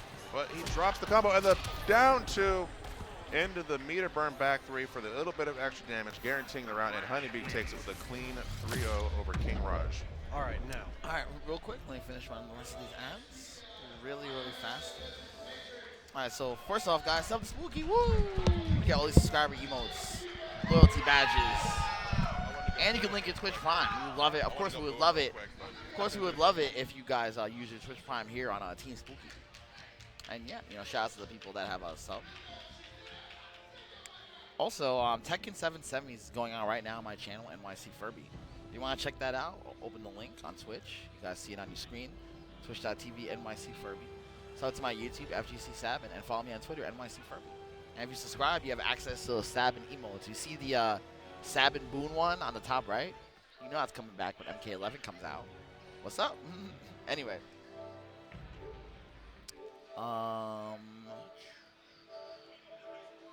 Shout outs to Frosty Faustings having $5,000 in total pop bonuses. Arguable World Super Qualifier. Registration closes tonight at midnight. So register today at smash.gg/FFXI. Green Lantern. Up next, we have Super Bit War 7. For more info, go to smash.gg/SBW7. Bang. 330 2019. Tekken 7, DBFZ, Street Fighter, Smash, Ultimate, and Soul Calibur. Alright, back to you guys. So right now it's going to be Honeybee, Matrix. Biohazard, Matrix. Yep, so we are sitting on the loser side of the bracket. We have Beast Coast Biohazard and Misery Matrix, both huge crowd favorites. I know Mom Matrix is in the crowd right now. She's looking on, supporting her son, wants him to do well, but Biohazard, he wants that trophy. Yes, he does. And you know what? You mentioned this earlier. When we very first started this and we were going through technical difficulties, we could have Honeybee versus Biohazard. So that's what's on the line right now. Biohazard, he wins this, you get to go possibly eliminate your brother from the bracket. And that's going to be a long ride home. Yeah, it is, considering they travel together. A quiet ride home. But on the flip side of that. Oh, and the raw lift, Bio having none of that, come in and get scooped. Woo! That body splash coming in is so scary. Matrix, Matrix could win this and go and face Honeybee himself. You never know. He could, but right now Biohazard got all the grabs on deck. Jesus Christ. It just goes look, the willpower wall is not enough. There's not enough willpower in that wall to stop this man bringing the Bane pain. All right. Matrix, you got to get something going, man. You're here in the corner. You got 4 bars. You got Purple Lantern going. I don't even remember what Purple Lanterns do. That'd be a good question for King Prime. Shout outs to him. There you go. Yeah, one of the Green Lantern loyalists of the scene, and that gap is going to get blown out. The back 1-3. Scopes. He can't even clash at this point because he's getting grabbed. Woo! That's damage. Oh my goodness. And that is game number 1. This man ran right to the player select screen. I do not. Oh, no. Who won that, guys? That was Biohazard. Thank you. Bio, no chill. His mom is there. This reminds me of the, I don't want to say, is the infamous Brock Lesnar versus Zach Gowen match. This man is getting suplexed in front of his mama. Not like this. Biohazard, please. The reference from Ragnarok right now. Okay. Well, we're going to see if it turns into maybe Brock Lesnar versus Kurt Angle, where Brock Lesnar did a backflip and landed straight on his own head. So Matrix looks like he's trying to fight back. A little more offensive this time around. He is not going to let Bio run over him again. Look, not everybody can stop the Bane train. Yeah, this is a... Woo! And Matrix using, one of the smartest things to do, especially you see level 2, is just use that bar, but man, this is Back one. Okay, hold up. We're going to get damage into a setup. Probably not going to get rid of that first health bar. Not with a drop. But you got to expect that armor. Oh, he just narrowly escaped, but the Bane train pulling into the station. Look at this man just flexing on him like that. You know what I'd like to see? Matrix react to charge with lift. That would be godlike. And I want to see it work. I don't even know if it works. I know, because he'd probably activate Venom and it would be armored. That too. All right, so he's going to clap back. Going to put Bio into the mixing situation. But no, opts to go for the pressure. Instead, staggers him to the throw. Biohazard, though, with 3 going on 4 bars and Venom. You know what this means. RKO out of nowhere. You don't play neutral against Bane. Come here. This man has a family. Stop, please. He's just a kid, Bio. Please He's stop. just a kid. Jesus Oh Christ. my God, half of a health bar gone in the blink of an eye. All right, he's going to go. I think Matrix just wants to think for a minute. Yeah, he's going to, I don't even know. How do you, because it's not like he just, just narrowly missed. That was getting run over. The Matrix did have a health lead for like quite a bit of time in that second health bar.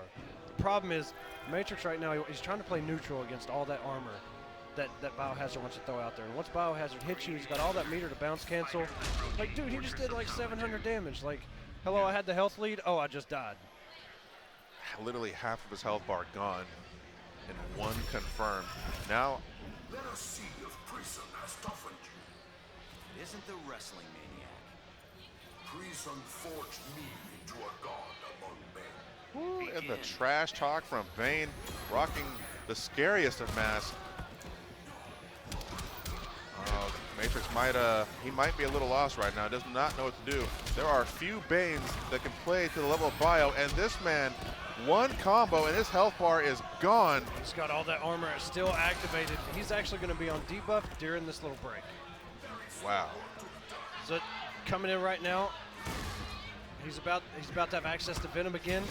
He's got Venom. He's got 2 bars. Matrix has 3. He can get something going, but he has got to open Bio up and get through this armor. I think that's where Matrix is falling short right now. Trying to play the spacing and the neutral game, but we all know you can't do that. The armor is just going to be too much now. He's on debuff right now. He's going to take added damage. Yeah, this is a level 3 debuff, so Matrix has to capitalize off this. He has to shut Biohazard down now before he gets the Venom, but the Venom is back. The threat of the armor is there, and he goes right through the gap. RKO out of nowhere. Just do super. Just do Green Lantern he super. snatched He's him out of it. RKO! And Bio with the 3-0. The swiftest of 3-0s. 3-0, RKOs, elbows. This man had his entire arsenal, and now we're going to get the match that we said was a possible outcome in losers bracket. We are going to have the brothers Biohazard and Honeybee in loser side. So who? Okay, looks like we're going to go. I gotta hear. Now we are going to get Tweety versus Gurr first. Right. This is for who's going to sit in grand finals. Whoever wins this is going to be sitting pretty. Now, there's been a lot of talk between these two. Tweety really feels like he has the answer for Gurr. Not only character versus character, but player versus player. Right.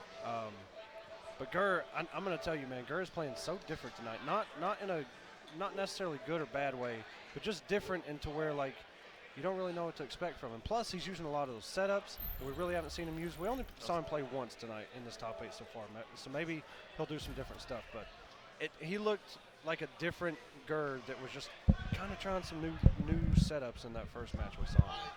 Yeah, because traditionally when you see Gurr play, he doesn't really make too many use of the vials outside of some specific matchups, particularly against characters that have a harder time getting in. But lately, as you said, tonight we've seen a lot of different vial setups. He's been using them to stop Flash from running in, making more use of the red explosion for the plus frames, the green for the damage over time.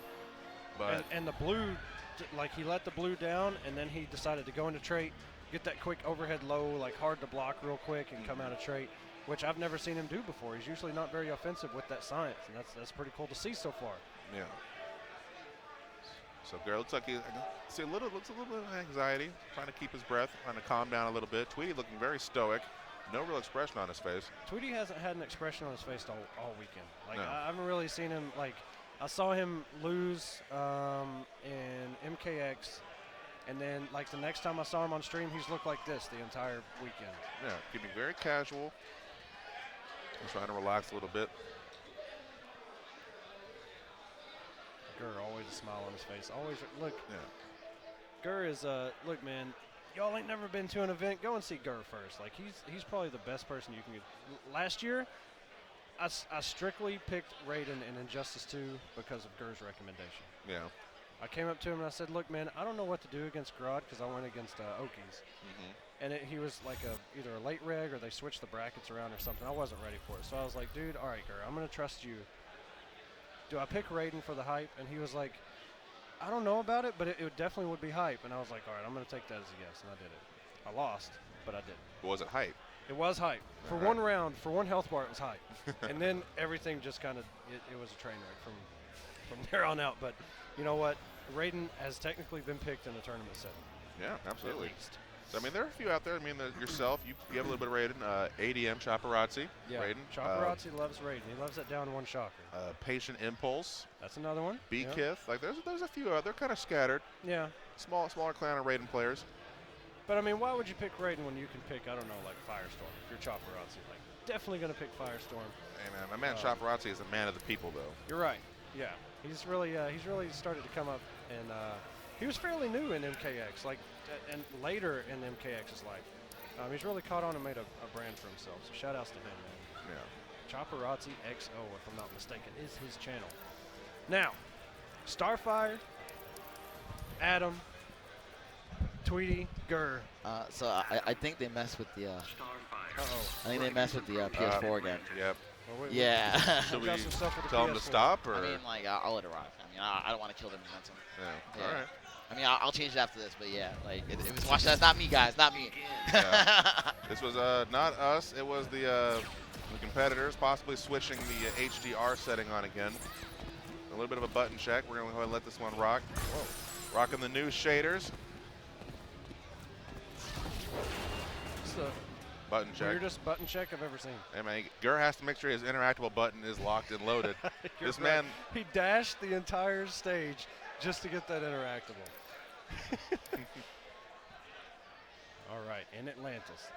Headphones on, ready to rock. so the Starfire, the down forward 3. And Nice Gur using the down 3 to get underneath the Stardust, but gets clipped anyway. A rare sighting of Starfire in this top 8. He put himself towards that corner. Gur All right. teleporting, coming in. Jump 3. We're going to stop. Now, Garrett's spending a lot of his meter on these teleports. About to run out. He's got to conserve a little bit of his resources here. That's so smart by Tweety. Use the push block. Don't even deal with the mix-up. Just get out of here. Can you imagine how it sounds if you're going against Adam and you just have that little dot coming? It's like a gnat. Mix up. It's got to suck, man. Yeah, Just very push nice. block. Get it out of here. And very nice of Tweety using the back forward 2 to get out of the gap in Gur's hover cancel there.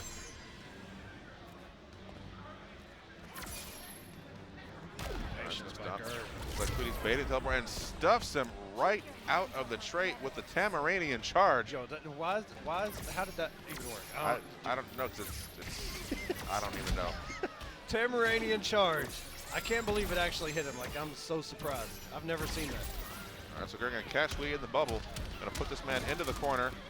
Off to the secondary restand.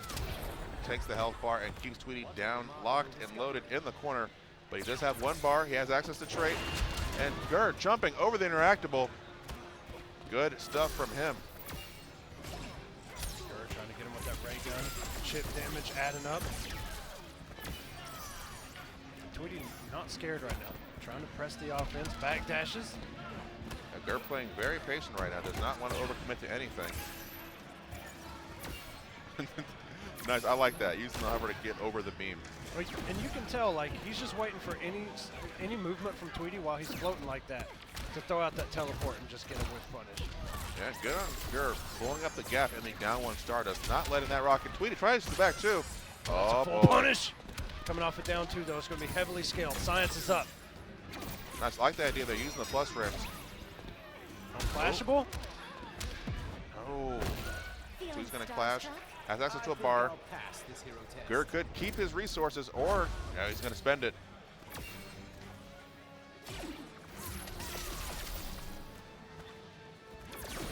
Tweety Nice. whipping the throw right there, trying to down 1. Nice block on the jump 3. Gur playing very patient right now. Block the mix-ups, Tweety, that overhead. Is he going to back forward two? Tries to jump. Oh, not like this. His trait ran out. But he wait, went wait over a minute. it. He's still He went alive. over it. He's He still went over alive. it. He's Not got like the this. confirmed Not two. like this. And Wait, Guard it takes might the not have first killed, round. though. That may not have killed. He didn't have a bar. That Tweety may have just taken that loss for no reason. I really don't know. It was at the end of that back forward two, but we're in the next game. We're doing it anyway. Yeah, so good on Tweety using the back two to keep Gur out of the air. Now has him in the corner against Starfire. He's up there to get himself out. Does not have access to a bar. Ooh, and the down two into the hairspin. That's a new one.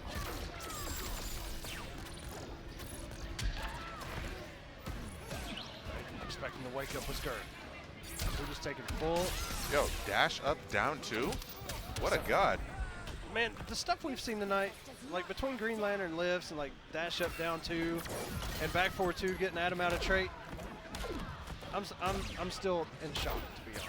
Like, I don't even know what to expect anymore. And Gur, nice whiff punch on the Starbolt. Gonna block the wake up, keep Tweety in the corner. Nice, I like that. Using the damage over time and the added jump three just for effect. But Tweety, though, 4 bars and trade. We all know what Starfire can do with that. Nice down one. Actually didn't get caught by the Stardust either. Tweety chasing him down. That crossed up, but it really didn't cross. I don't even know. That was so tricky. Oh, and the jump three catches Gur out of the trade. Tweety moving in. The down one hairspin. Tweety ties the setup at 1 game apiece. Quickly, too. Okay. Gur going to take a minute to breathe. Knows that Tweety just kind of ran the train on him a little bit there. Take a sip of water and just try and relax. Man, when Tweety gets you, especially a game like that, you know, Tweety's really feeling himself. Yeah. And you got to kind of, you know, play the mind game with, you know, go to character select, let that momentum just kind of slow down a little bit, and just start fresh. Joker's Playground going to backdash that sweep. Yeah, so lots of interactables for Gur to play with.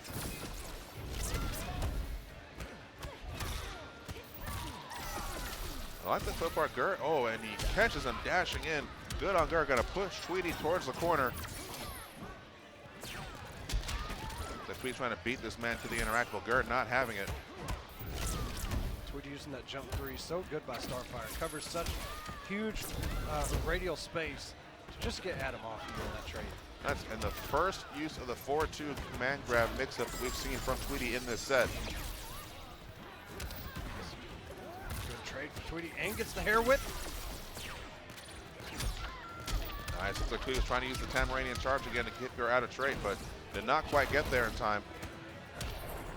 And standing one into the down three. Gur takes the first health bar. You know he wants that interactable. And just like that. Wow. And he got the conversion. We saw it earlier, man. And he baited the wake up. Tweety tried the hair flip. Not going to work. Tries to get the plus frames with that roller coaster. That little car is going to do the damage. That was an excellent setup from Gur. Yes, it was. Tweety using his armor to keep himself from getting blown up. Quite literally.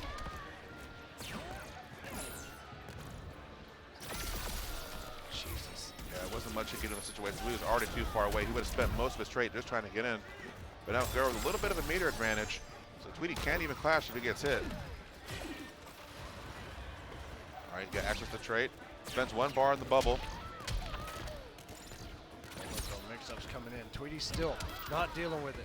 You still want to be in trade on my wake up. I'm going to wake up jump three and OTGs. Unblockables. Science is in the building. Damage over time.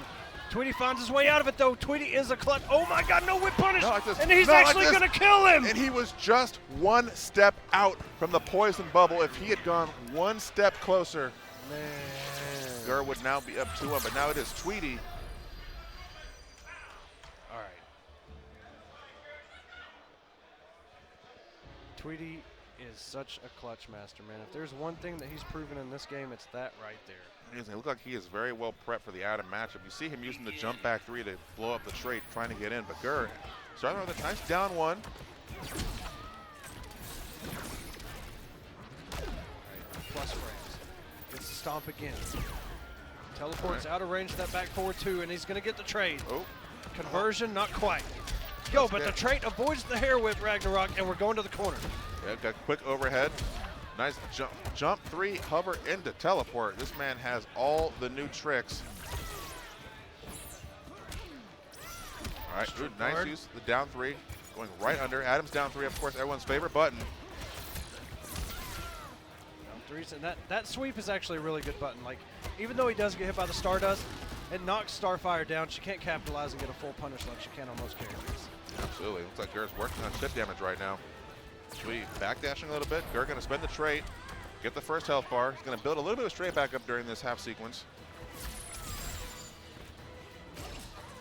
Oh, didn't mean to burn that. If he would have, that would have been a full combo, and there it is. All right, so Tweety having to clash quickly to stop Gur's momentum. Gur with a pretty big life lead. And Tweety not a whole lot of resources to work with. Going to spend the only bar he's got. There you go, Gur adding pretty much a bar and a half just in stomps.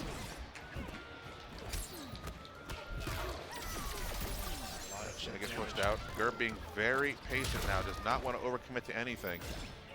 Just opting to stay back. Pick Tweety off, get little bits of damage, but so far Tweety is doing a good job of wearing down the health bar, and now he has Gur in the corner, but Gur has plenty of resources to spend. Nice use of the back 3. While he chases down the Tamaranian charge. Hold up though. Yeah, he doesn't get a whole lot out of his trait that one, but it did shut down Tweety's momentum there. Gur spends one of his only bars, has 1 bar left to work with. Oh, he got crossed up. Gur does still have 2 bars. Tweety just patiently waiting for his time. Tries to use the back 2, and that overhead so instant. Plus frames. Down 1, back 4-2. The Tamaranian charge doesn't care about your plus frames. Yeah. And it's this is looking a little rough. Tweety's got 6 points of health. Gur's probably gonna spend 1 bar, keep 1 for the teleport. Yep, wasn't really anything Tweety could do there in that situation. So now we are Game 5. Game 5, 2-2, fighting for the final winner spot. One of these men gonna go down into the losers bracket. Gur with the early momentum shift. Winners finals, ladies and gentlemen. Game number 5. Science versus space. Who's it gonna be? Gur or Tweety? Gur being very patient, not taking the bait there. Oh, and a down 2 into the hair whip. Never seen that in my life. You gotta pull out all the stops sometimes, coast to coast. Nice, and he jumps over the back 3, Oh keeps God. Tweety into the corner. 2 whip punish opportunities, and Gur was looking for something else. Used the little float and missed the follow-up. Not like this. Oh, he tried to wake up with the down back 3, but Gur prepared for it. Jumped clean over, but Tweety's gonna meter burn this. Oh, he caught him. The active frames of that grab were too much. Down 1, hit Wow. advantage. Tweety may have been looking for a down 2 right there. Yep. I don't think he got crossed up, but Yeah, I don't know about, he burned his trait there. He's gonna get some of the trait back during the in-between of the round, but I mean, Gur needs to play so patient right now. yeah, he's got 3 bars, but he's eating a lot of damage that he doesn't really need to. Trying to work his way in, gonna get the quick overhead. Tweety gonna delay wake up here. Does not want to have any part of the trait mix-ups. That jump 3 is so good. Yeah, Gur trying to be very patient. Tweety has no resources. Gur has 3 bars still, but only 161 points of health. He does have access to Clash. Wait a minute. Oh, the Tamaranian charge didn't work that time. Okay, looks good. Gur took the hit. He's gonna have to Clash. He's probably gonna put 2 bars on it. Warrior skills. Warrior skills, ladies and gentlemen. 25. Oh, okay. 15% back. Yeah, Tweety did burn the bar. Dashes, teleports, plus frames, jumps over. Stardust coming in. Look at that chip damage. In this situation, you can't eat that Gur, and you know it. Coming in with the trait. Mashing 2, back forward 2, not gonna. Oh, wait a minute! He whiffed. That completely whiffed. I've never seen that string whiff in my life. Oh, he tried. He tried to go for the restand. Tweety being very patient, just stayed crouching, and unfortunately, Gur is going to go down into the losers bracket. Tweety is going to advance to winners finals. That could have gone. That could have gone either direction. But Tweety's in grand final. Grand final, excuse me. Waiting. Sending Gur down to losers to await the winner between Honeybee and Biohazard. Good games to both players. So Gur still has a chance. He has a fighting chance, but right now we are shifting. This is gonna be a quiet ride home. for one of these two players. We have Beast Coast Biohazard taking on Honeybee. All right, now we know these two have played each other since maybe even before Inception. Who knows? I've got to see from the chat who you guys want to see go up against Gur for the possibility to go to Grand Finals. Yeah. I mean, they got to get through Gur first, but you know, the thing right now is like brother versus brother. They both second and third in like Mario Tennis, and then of course MKX yesterday. Biohazard has a medal. Biohazard has a chance to walk out of this event with 3 KIT medals. Like, that's a pretty good feat, even if he played like a lot of different style games we're not used to him playing. Right. But Honeybee and Biohazard, I got to see from the chat. I see a lot of Bio. Actually, I'm actually surprised I don't see more Honeybee, because like Honeybee has like the whole YouTube thing going and like just the whole hive mind thing. But they're both on there. I mean, these guys, like I said, have played each other I don't know how many times. So there's really nothing new they can show each other. It's going to be a matter of who can outplay who in 3 games. And you're going to see a lot of stuff that like we're probably questioning like, why would he do that? Well, that's because like 50,000 games ago, that was a read that actually worked, and like in this situation maybe it didn't. Yeah. It's going to be interesting. I love seeing these two go against each other just because of that, because there's so many different things that they know about each other as a player. That you just see like some of the most outlandish reads that work, and you sit here scratching your head like, why, how would he know that? Are they going to go with their signature mains? I mean, they could either. Dude, they better. They should go back and fix the HDR thing real quick, but I guess they're not going to do that. I'm hoping that he went to tell them to fix that. No, wait, we don't need to see no Black Manta. Come on, Bane versus Flash. I don't even care. The Flash. Okay. Fighters Bane versus approaching Black Manta versus Flash. We are going to see if they fix the HDR out. He's going up there, so I don't know. We'll see. Welcome, Barry Allen. Are you stalking me? I'm looking for a mutual friend. Begin. All right, so immediately going for the jump normal into the float cancel. Bio staying very patient. Honeybee not blocking the overhead of the final string. That low stuffing out that wake up, the back 4-2 coming out of Honeybee. That's good. Bio kind of backing up, kind of playing a good footsie range here. Doesn't want to get too close to Flash. Wants to kind of pick apart Honeybee's offense by staying in his perfect back 1 and 4-2 range. But just like that, Honeybee lands the trade combo. We are going for a ride. 435 into a knockdown. Bio backing up. Got a little bit of ground to make up here. Pressure coming out of Biohazard right now. Doesn't fully commit to that string. Recognize that it did whip. That 4-2. Going to press Honeybee to the corner. Avoids the meter burn back 3, and that's a punish, but he didn't actually get the string. Yeah, he did not commit to that. Maybe he wasn't sure if it was going to connect. Didn't want to overcommit to anything, but. It is kind of tricky punishing that back 4-2 from Flash. There's like no blocks done on anything that Flash does. Yep. Okay. The down 1-2. Good block. Gonna push block the last moment there. Using the shark attack to get out of the corner. Now has Honeybee facing. And he stuffs the forward 2 with a standing 1. All right, nice punish. A good punish. Bio gonna take the first round here. But B now has 2 bars and trade. So any touch he lands will lead to death. Not. Nice block. Yep, just palm to the face. Both players tied up here. Honeybee with, now Bio with the slight meter advantage. Right, wake up throw against Flash. This man is crazy. Downright certifiable waking up throw against Flash. That's the crazy stuff we were talking about, right? Like you see these reads. Why would you wake up grab against the Flash? Who knows? Push block. Yeah. Down 2. Oh. Nice jump with shark attack. Gonna catch him. I think he was looking for that shark attack. Honeybee chipping Bio down. We are getting into super territory.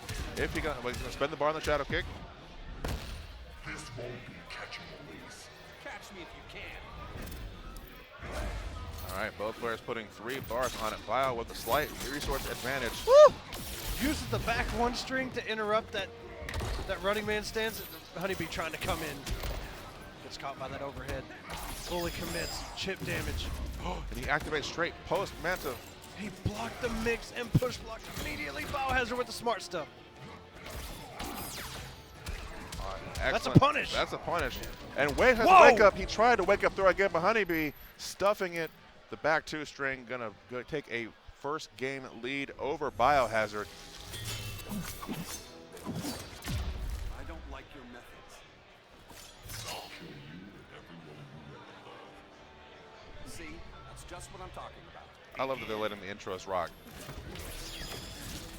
Going off that cool dialogue, Black Manta. So just like that, going into the 4-2-1-3 string. Great blocks might be whiffed with the down one, but no real. Alright. Open is kind of running around the screen here. Fighting for real estate. Bio opens up at the back 1-2 into the bounce cancel. Going for a full combo, 441. Now Bio with a pretty heavy life lead on Honeybee, but just like that, just as you say the words lively and the side switch, we got all the optimals. Drop the combo though. That's okay. It looks swaggy enough. If there's one thing about the Flash we all know, it is swag. Tried to stagger the back two into the 4-2. Oh, Honeybee. A lot of drops from Honeybee. I have never seen him drop this many combos before. Flashes, you know, it depends on how you look at the Flash. Like, you can play him very simple and not really worry about the execution and still get your damage. But Honeybee converts off everything with the Flash. And it's not easy. You know, whether it be nerves or just be like a different setup he's not used to, whatever the case may be. Combo drops are not going to help him. He needs that damage. He needs it now. Yeah, just like that. Bio with a pretty decent life lead right now. Honeybee with a lot of resources to work with. He can definitely melt Bio's life bar, but he's going to spend it on the clash instead. Break up Bio's momentum here. All right, he's going to put 3 bars on it. Bio's opting to keep his meter. Knew that there really was no point in mitigating Honeybee's life regen at that point. Well, I mean, look at the Flash right now, though. Honeybee spinning that meter. Still has, ooh, whip punish. Still has trait. Oh my God, the whip punish again. Yeah, Bio can let it rock. Wake up, shark attack. All of a sudden. He's not going to clash? I don't know, maybe he's looking for one more touch to get rid of that trait. Waiting for Honeybee to burn the trait and then get the clash. Yeah, that time he definitely had to. That would have been a death situation. Gonna put 2 bars, keep 1. But has to be careful. He cannot overcommit to anything. He cannot afford to get opened up by Flash trait combo. Ladies and gentlemen, I really want you to look at the Flash's normals and watch him whip punish. Black Manta, but wait a minute. The back 1 bounce cancel. Woo! The classic Black Manta tech, and Honeybee going to the character's flex screen. It's 1-1. Fighters approaching Simply a Arkham stage change Asylum. and maybe an outfit change. I didn't get to see what the Flash is going to be wearing. It could be one of those crazy helmets, crazier than Harley. So we are 1-1. One of these brothers is going to advance to fight Gurr on the loser side. One of them is going to go join everyone else in the front row. Spectator boys. The Bio getting opened up by the trait combo with the background bounce. 284 into an overhead mix-up.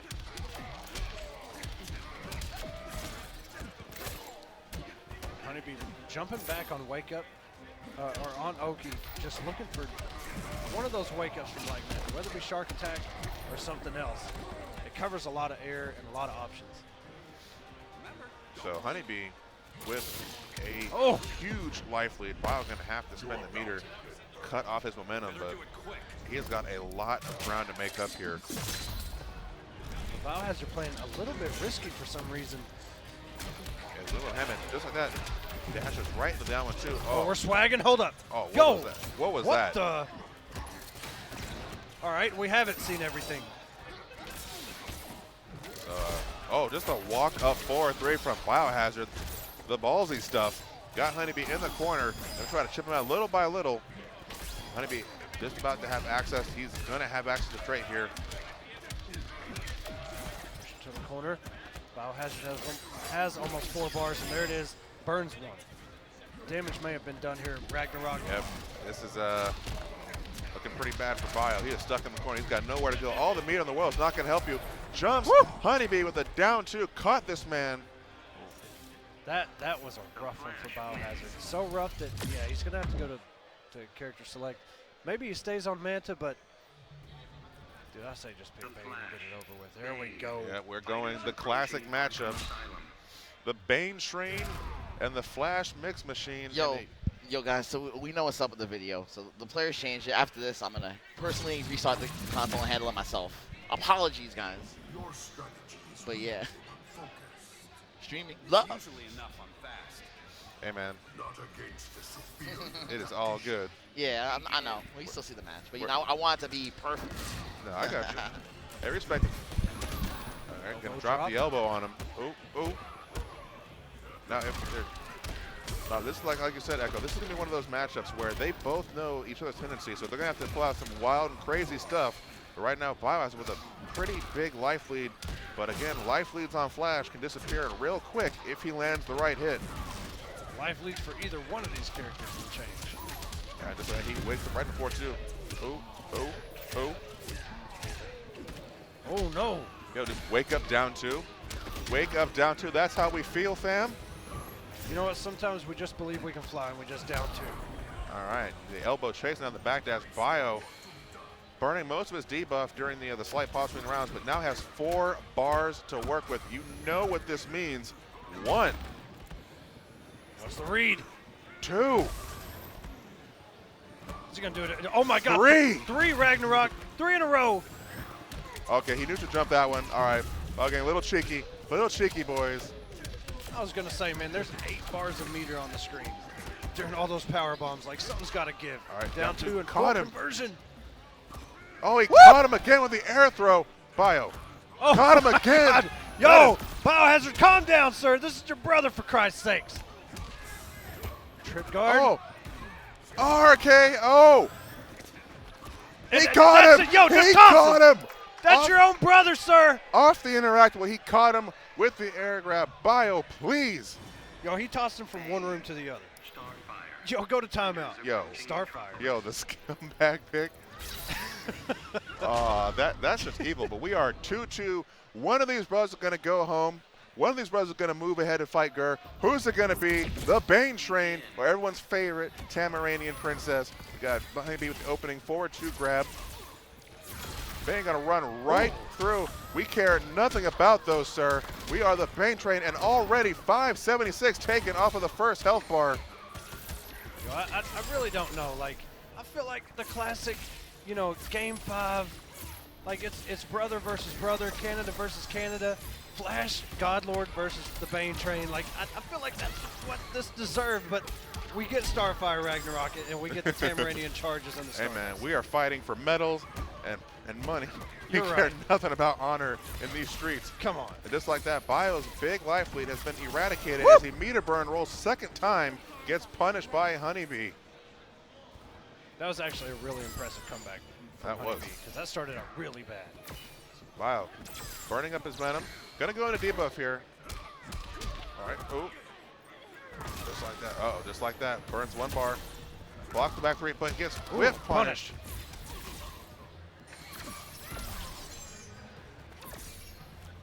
Biohazard playing very patient.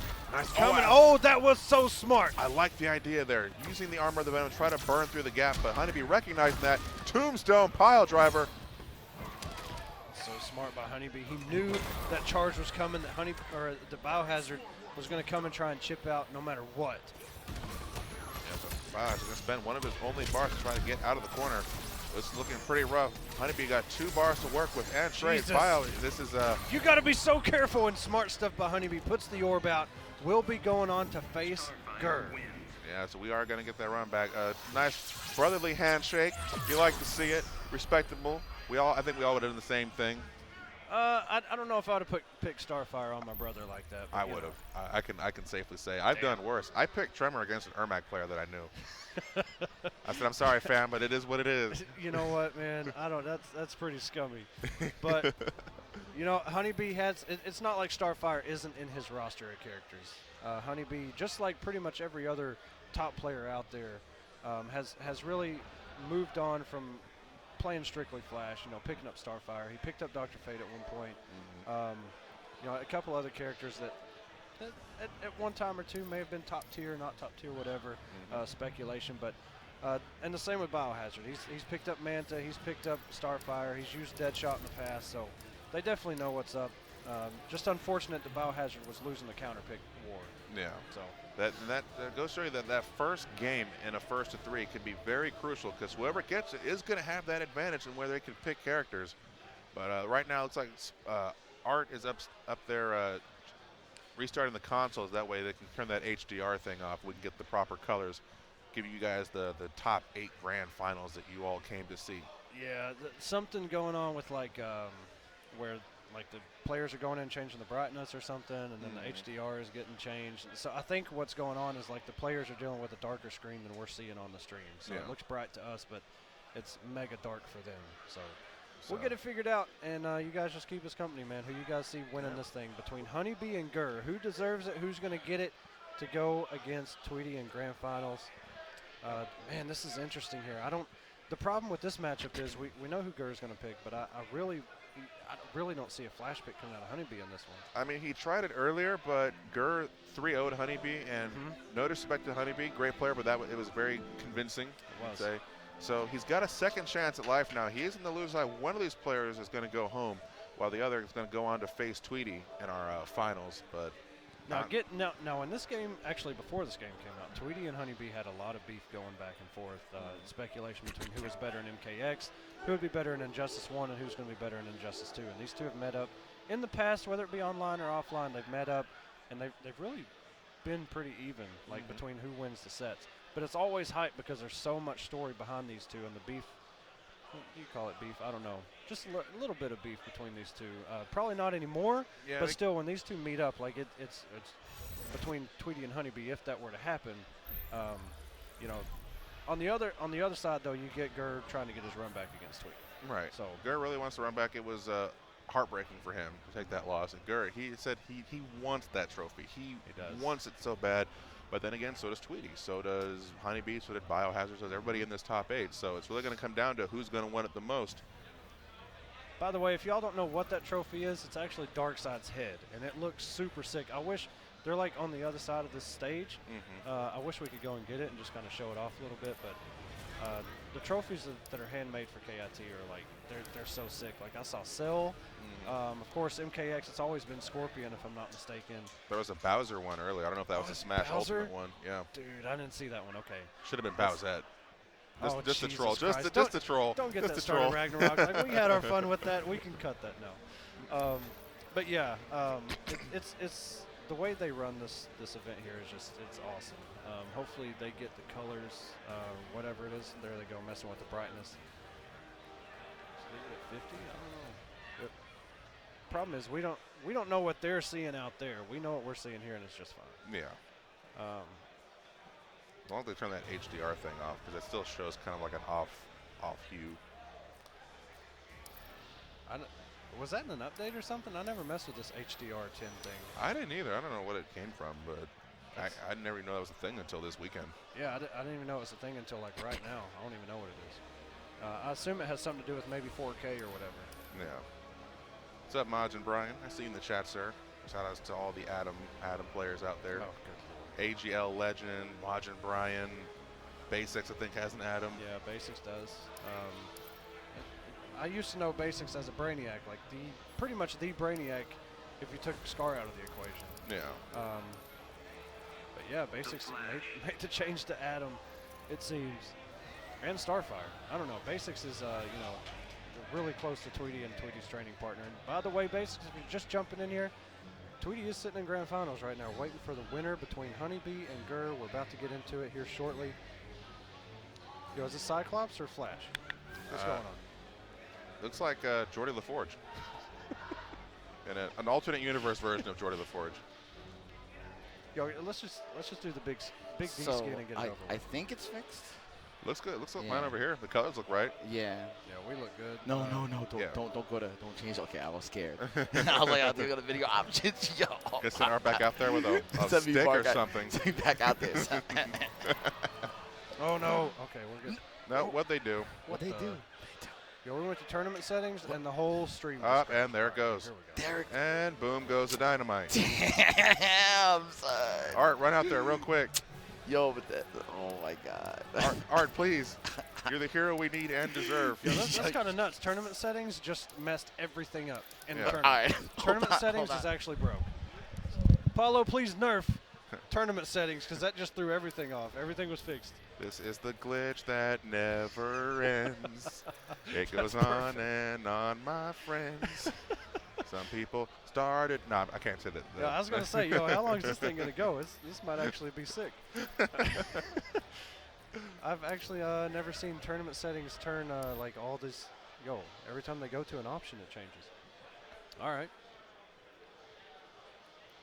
All right, so somebody's about to get a timeout.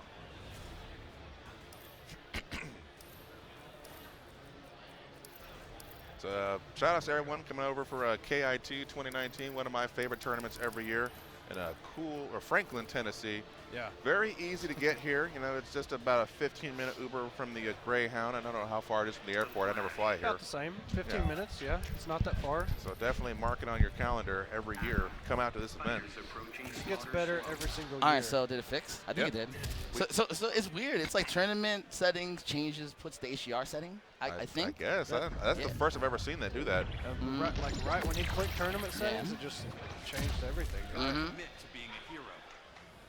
All right, cool. saying this is going to hurt? Anyway, sorry about that. Shimmy's mad random like that. It's all good. We're going right into this. We have Gur versus Honeybee and the run back from winners, top 8. We'll see if Honeybee has adapted any to the Adam matchup. Gur had a very impressive 3-0 lead over him. We'll see if the Flash Godlord can make the adjustments he needs. But right now, Gur is with the early life lead, putting the vials down and keeping Honeybee planted center stage.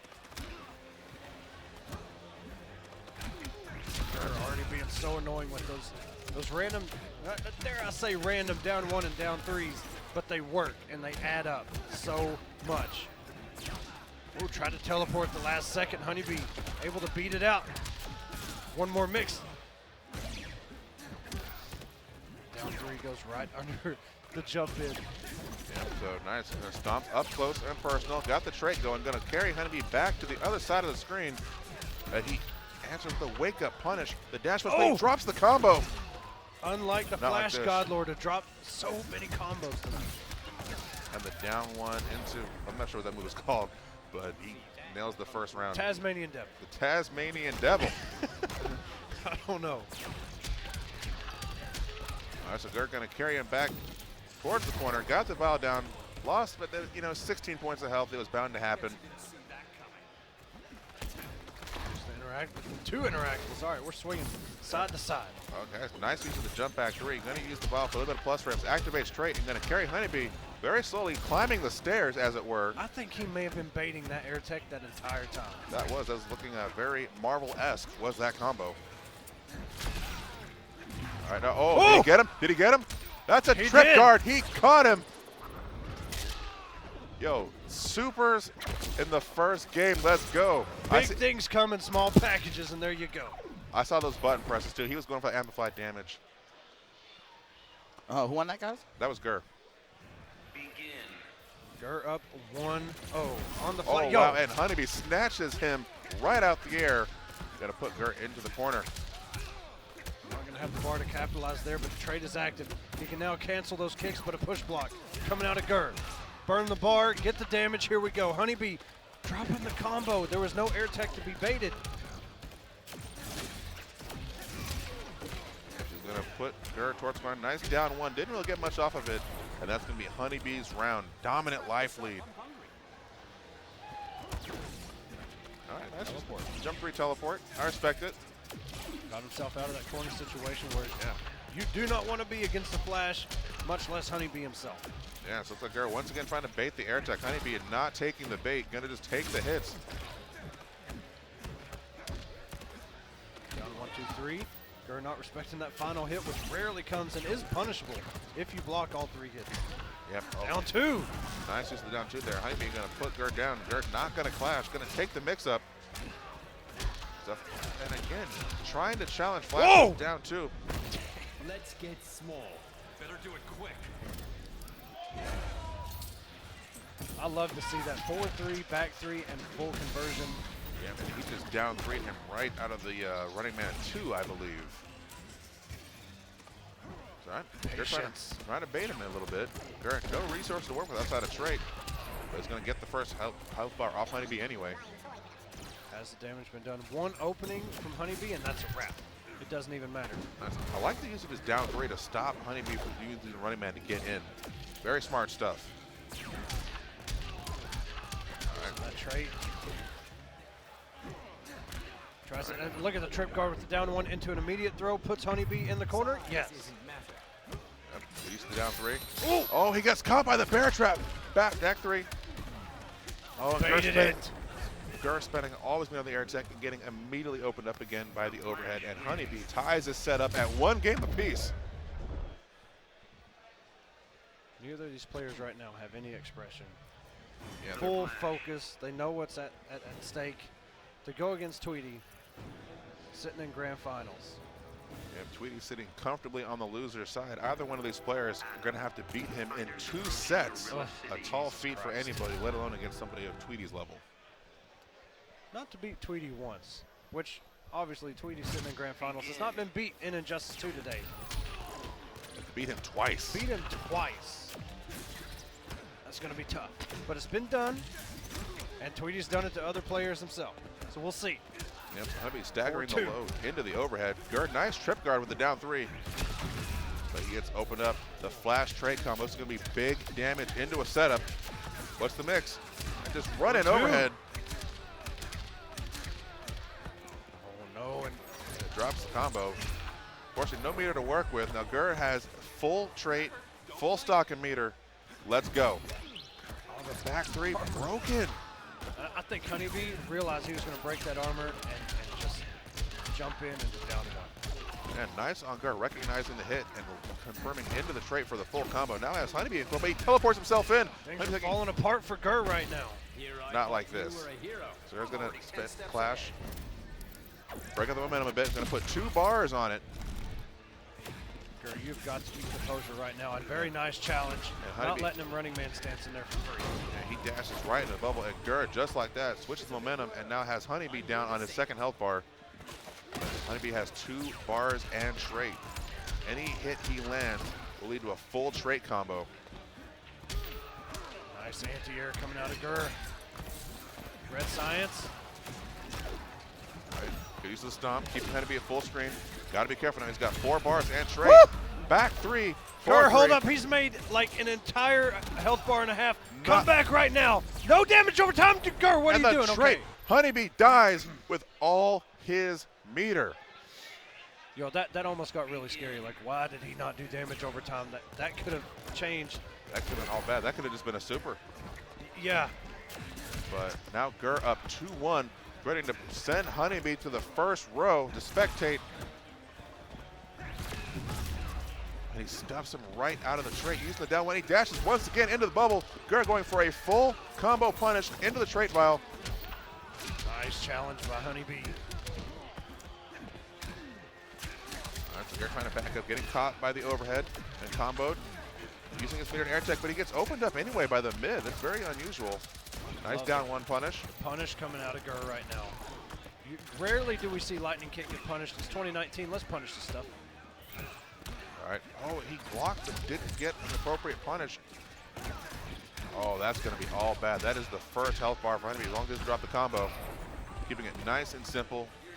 But Gur not in a bad spot. 2 bars to work with. Still has trait. And he gets snatched right out of the air. Honeybee with the reads. This man is truly the fast god lord. No punish by Gur. Just use the meter burn back 3. Nice shot.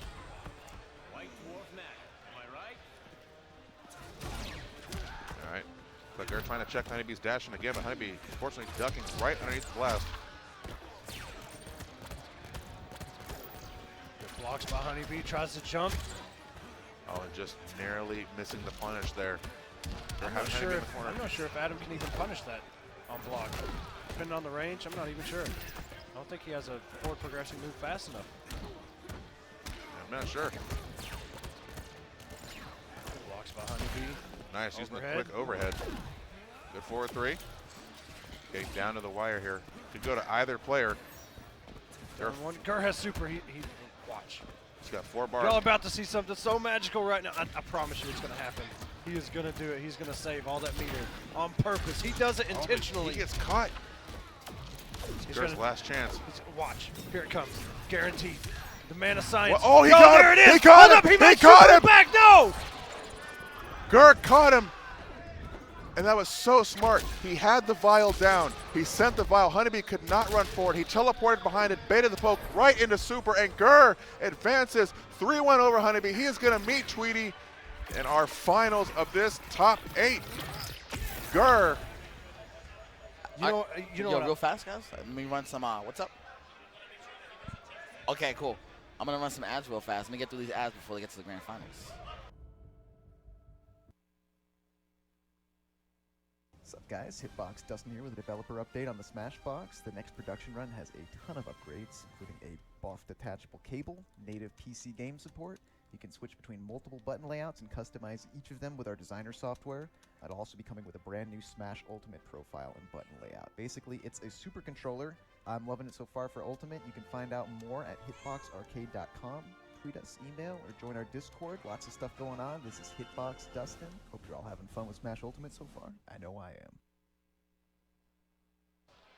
All right, guys, and of course, shout out to Super Bit War 7. It's Norman, Oklahoma, 3/30/2019. For more info, go to smash.gg/SBW7. Tekken, Dragon Ball, Street Fighter, Smash Ultimate, Soul Calibur. Those are the matches. So the tournaments. And ADARC's also having a sale, 10% off site-wide. Promo code KIT2019. Check out the Dragon, the Obsidian, the Guardian, and the Aegis Reflector. Up next, Vertigear is having a sale. Use promo code KIT19 to save 10% off your order. And that's at vertigear.com. Controller Chaos is having a sale as well. Shout out to their custom controller plates. You can save 10% off the coupon code Kumite19 at checkout. And of course, shout out to Norbert running Naptown Clutch. It's going to be the first MK11 community event because it's coming out right after the game comes out. So, and we're going to be streaming it, so you already know what it is, NRS boys. And shout out to Hitbox Arcade once again for the Smashbox. They're changing the tech with alternative controller layouts. And once again, shout out to Norbert for Godlike Saturday. It's at Net Battles. It's streamed by NYC Furby at Level Up, and it's a monthly tournament. So make sure you check it out. And also, real fast, before we get to the end, I'm going to paste that Match Arena link. And right now, we're at $506. It's being split between Tekken and Soul Calibur. Promo codes are already used. We have a $1,000 stretch goal for Old School versus New School and Soul Calibur 6. If you want to donate for free, you still can. Check out the Bubble Burger link. You follow them on Twitter, retweet them. You will donate $1 to the prize pool. And I know you guys are all here for Injustice, but only take a second of your time. You know, do it for me. You guys are enjoying such quality entertainment. And enjoy the grand finals. Back to you guys. So it all comes down to this. Gur on the loser side, Tweety sitting comfortably in winners. Still got that set on the mind. I can't believe it happened. Yeah, that was such a godlike ending. So now Gur is tasked with the challenge of beating Tweety not once but twice in a first to 3. Not to mention, Tweety's the one that sent Gur to losers to begin with. So, right, you know, in a way, these two are about to possibly play 3 sets in one top 8 against each other, which is kind of nuts. Yeah, and Tweety showing off his matchup knowledge of the Adam matchup by using the jump 3 to get out of the trait shenanigans. Of course, Starfire's jump 3, a full beam, covers a lot of range. A lot of chip coming out of Tweety this early on, and we saw a lot of anti-Adam trait in this matchup before between Gur and Tweety. You mentioned it already. Tweety knows this matchup like the back of his hand. Yeah, I'm assuming he plays a lot of it with basics. Yeah, I think you're right. So I'm sure he had opportunity to lab a lot of these things, preparing for Gur in this tournament. But Gur landing the back 3, going to put Tweety into the restand. What's the mix? Nice. Trait, and that may actually kill him. Yep, that'll do it. Right now, Gur should not be scared to. Okay, it doesn't matter now. Yeah, I mean, it's such smash. little health. Yeah.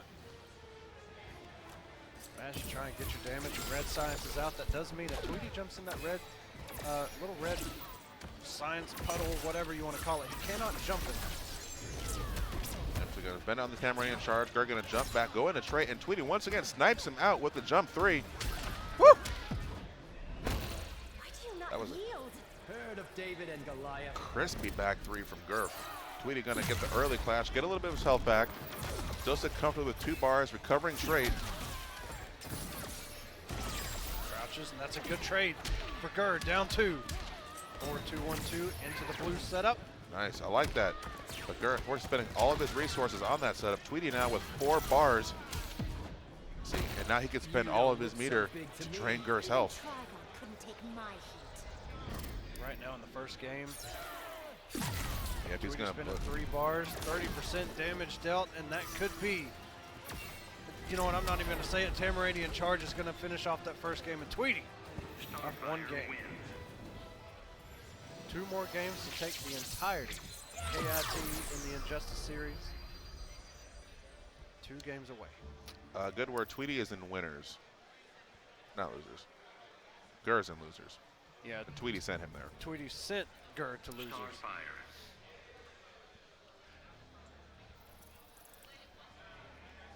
Gur taking his time. Yeah, he's thinking about it. So he really doesn't have too many other characters that he's polished a little of his Adam, so take a moment to kind of reflect what happened in that match. Get a little bit, get a stage change, you know, kind of refresh a little bit. It's a good stage change too as well. Yeah. So immediately gets snapped out of his trait by Tweety's jump 3. This man has the answers on deck for that. He's not going to hold any of these trait mix-ups.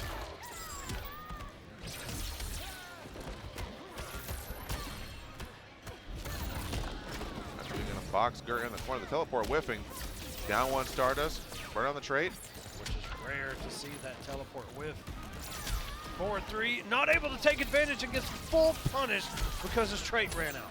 Oh, that's going to be all bad. The damage from that 347 very round chases him down with the 113.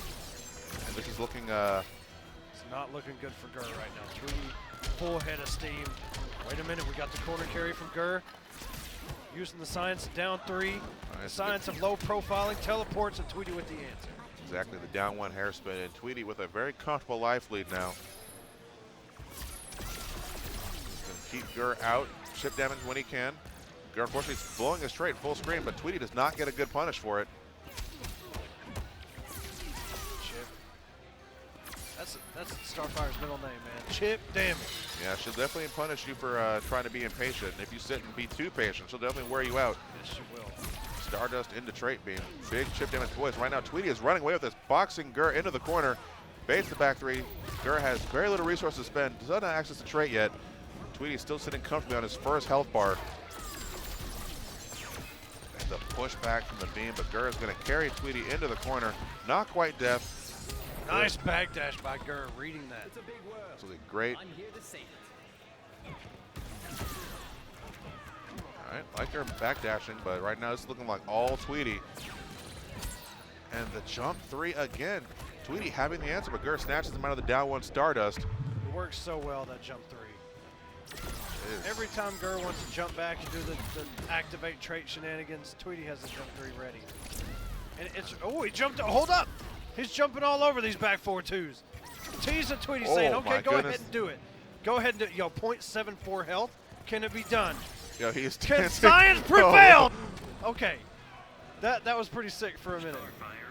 Yeah, so Tweety looks like he may have had this matchup downloaded. Because he is stopping Gur at every pass. Every trait activation, just jump back 3. Tamaranian charge. And you hate to see it. I really want to see Gur reset this bracket. I want him to reset this bracket for the hype. You know, and it just, I think the adjustments that Gur hasn't made yet. You've already talked about it. Tweety using that jump 3. Gur loves to like do the jump back and like float and then activate trait. Tweety's not falling for it. And sometimes it does take you a little bit to just kind of snap out of your own rhythm and be like, all right, I see what he's doing. What can I do about that? And it's taken Gur a little bit to try and figure it out. Hopefully the damage has not been done. Tweety is up 2 games to nothing. And unfortunately, Tweety now on set point. All you have to do is take one more game to take Gur out and walk away as the Kumite 2019 Injustice 2 champion. Health is pretty much even. Yeah, so he's going to get the trade. Up. Recovers in time. He's not going to get punished for it. Oh, the back three whip punish. Going to toss Gur into the corner. Nice whip punish. Yeah, unfortunately, he had no resources. Could not get a launcher off of that. Tried to get a throw in the back. Ooh, That's and Tweety, the but the answer. smooth jump right over the beam does Gur. Gur playing very smart with that trait. You know what? It's almost impossible to jump over that truck. So just take it, bitch. I don't even know. That thing is so crazy. I mean, I tried to jump it. I tried to do whatever, but never. Yeah, it always seems like a character just can't jump high enough. Might as well just stand there and take it like a man. I don't know. So, Tweety getting Gur off of his first health bar. Gur is going to have access to the trait, but he's going to have to put it to a better use than activating full screen because Tweety has been ready with those jump threes. Let us end this. I've got more than this belt to fight with.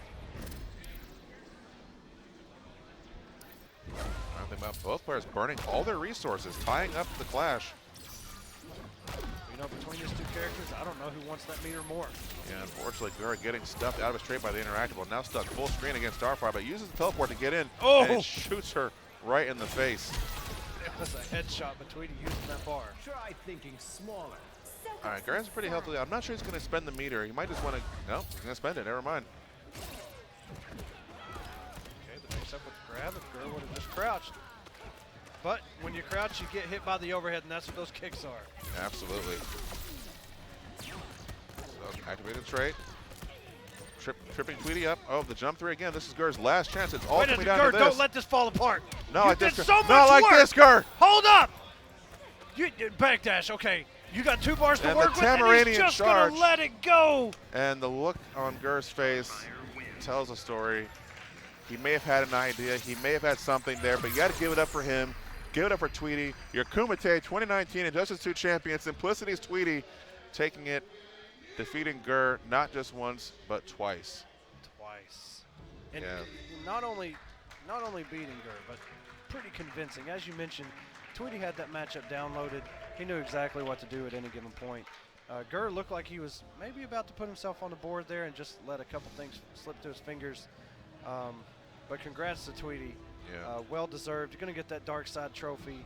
One of the best looking trophies up there with all the others. It's hard to say which one is the best, but they're all sick.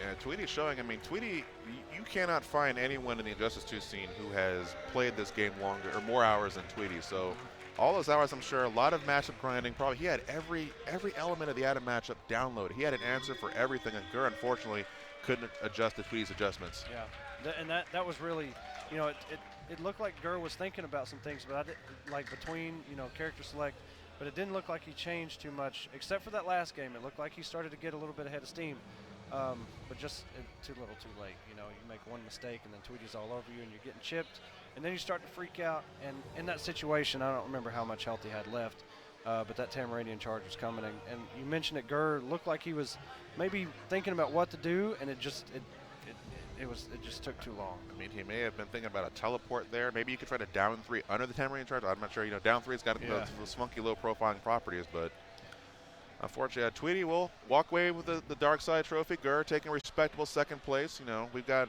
those great top 8, lots of high level injustice here.